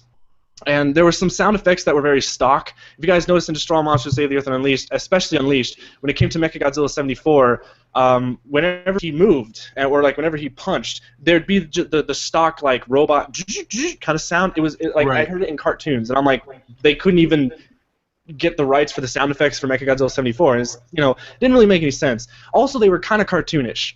Now that I really look at it. From an objective point of view, not just like oh I love these games, but they were kind of cartoonish. The characters would do silly moves sometimes. Orga was a wrestler, which was really funny. Yeah, like he would do wrestling moves. He'd grab them and then like throw them on the ground. And which one was this one? He did them in all of them actually. In Destroy All Monsters and Save the Earth. I'm not sure about Unleashed. I remember playing Godzilla, the one on the GameCube. I keep forgetting its name. Which one was it? The one on the GameCube? Yes. Well, it was on GameCube. First came out on GameCube, then it came out on Xbox. Yeah, that's the one. I just couldn't remember if he did. I haven't played it in years. I couldn't remember whether or not he did wrestling moves. Yeah, he did. Yep. And it's funny. I mean, it's I I mean, it's not a bad thing, but I think we're finally getting an adult Godzilla game. And I'm not saying as in like ratings and blood and gore. I'm just saying it's like a more, like, how do I want to say? I don't know, but more, well, authentic. That's really the word that comes to mind. Well, it looks the closest thing to a movie video game. Yeah, pretty much. And that's what I mean. They're really driving. Yeah, they're really driving that home with the camera angles. There's two kind of camera angles that they're making this game. One is I think they're calling it the cinema mode, where the camera, it's kind of like the first generation's game, where you don't have control of the camera, and the camera angle is at places in the map that mimic a movie, like actually mimics the Godzilla movies, where you're going to have low shots, where Godzilla's like coming this way and it's going to be really tall, and then you're going to have overhead shots, you're going to have panning shots, and it's basically trying to mimic the feel of a Godzilla movie. Right. And the other, and this is where I'm really happy that the developers were smart that they implemented this other camera angle, which is just a normal camera angle. You control them, like, let's say, for instance, okay, just say this for the sake, like this would control the camera angle, like we're all used to when it comes to third-person analog stick, yep. And that's a really good idea, because that way everyone can be happy. If someone wants to play it with the cinema mode, that's fine, or if you want to have more control where you like, because sometimes the cinema mode can mess you up, because sometimes it might be like behind a building and you can't really see where you're going. That was the biggest problem with Generations 1, that sometimes the camera angle would be in front of you and you wouldn't really know where you're going, and you'd run into a tank that would shoot you or something like that, and you'd lose health for no reason because you couldn't see them. Mm-hmm. So yeah, but I just don't like the fact that everyone's saying they want another fighting game, and they're saying that this game is dumb because they're not doing another fighting game. And you know, it's just a different kind of Godzilla game. I think it's time we have a different kind of Godzilla game, especially a more authentic simulator. It's basically a Godzilla simulator, and that's why I like it. But I wouldn't mind another Godzilla fighting game, of course. I mean, you know, we're getting Kaiju Combat, which is from the same developer, Simon Strange. He's doing Kaiju Combat. Now, we can actually talk about Kaiju Combat if you're familiar with that, Rob. But it's way more cartoony, and yeah, I mean it. Wait, you played the alpha? That's right. I remember you made a video of it. Yeah, I mean I interviewed him, and oh yeah, that's right. Like, lucky. Yeah, that game. I mean, that game looks more like the thing of it is that it's not a fighting game. You're fighting other monsters. It's not like a Street Fighter type fighting game, which is I'm happy it's not. Yeah. But I'd rather have something where you kind of go. What it seems to be like level to level, you level up as you progress. Which that's the thing with me. Once you tell me a game and there's level up, I'm sold. I love progression. That's the thing. You're an RPG guy, right? Yeah, I'm an RPG guy, so I love leveling up and stats going up and getting stronger. I think the fighting thing is overdone. I mean, like I think that's another reason why I like the NES game so much, because it's not a fighting game; it's a progression game, and you do gain levels in that game. Yep. And it's hard as fuck. I mean, I was playing it last night, and I'm like dying. I'm like, oh my god, I forgot how hard this game was. Yeah, and it's the NES one, right? Monsters. The NES one, the old school 8-bit one. Yep. Oh, yeah. You play as Mothra and Godzilla. That was my first ever Let's Play, actually. Yeah, that's probably gonna be, well, it'll be my first Godzilla Let's Play, the NES one. So I'll be doing that one pretty soon. But Kaiju Combat. I mean, that's a lot of work in progress, because it's pretty much him and whoever he hires for whatever specific job he needs done that he can't do himself. Mm-hmm. So, considering it's a one-man show, essentially, it's actually pretty impressive. Yeah. So, my only problem with it is it's basically he's still using, as when I played the alpha, I felt like I was playing Unleashed. And to me, and a lot of you guys know if you follow me on my opinions on the Godzilla games, Godzilla Unleashed I did not like. I mean, it's not a terrible game, but the gameplay mechanics and the controls of that game were just god-awful. And the fact that he's still using that, I guess I would say, engine of Unleashed, I'm not really into that, because you have these moon jumps. And like, you know, sure, in Melee and Save the Earth, when Godzilla jumped or whenever you had to, like, he would do a leap, but it was a fast leap. It was fast-paced. Unleashed is slow, and when the characters jump, it's like you're on the moon, and it is whoa, and it just slows the pace down. It really does. And I was actually, when I did my video of the alpha, I actually played it with one of my friends, and he's not a complete Godzilla fan, although I'm kind of turning him. I think I'm really getting him interested in it, because every time he comes over, he admires my collection and stuff. But yeah, well, you could not admire that. Those models are so well made, and the craft. I mean, some of those figures look better than the actual suits. You know what I mean? So yeah, well, yeah, the Hedorah one is like freaking just wow. But yeah, you know, so he's not a big monster fighting fan, and he played the Kaiju Combat game with me, and it was a good thing too because there was no single player. Like there wasn't a when I at least when I played it in the alpha, there wasn't a single player. So it was a good thing that it was over, or else I wouldn't have been able to record anything.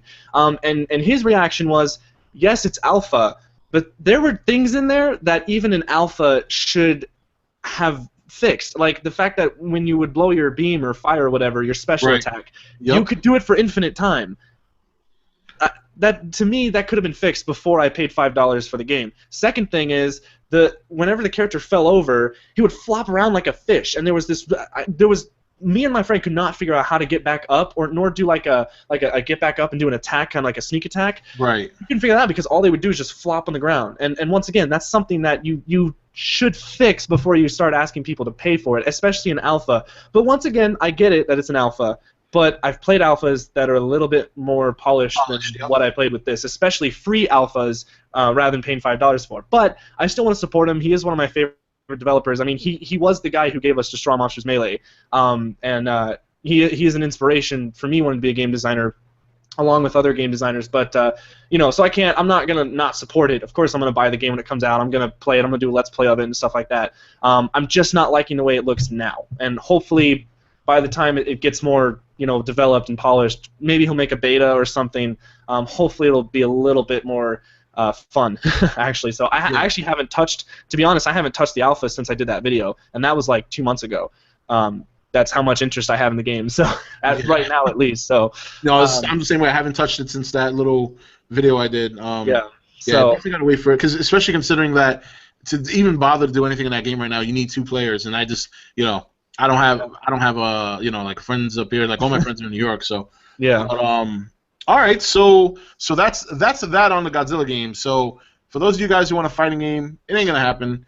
You still can fight other monsters. Well, actually, there is a the page I follow, Gamoru Island, Garamaru. I should never pronounce their name. They're the ones who've been really following the game, the new PS3 game, like hardcore. Yeah.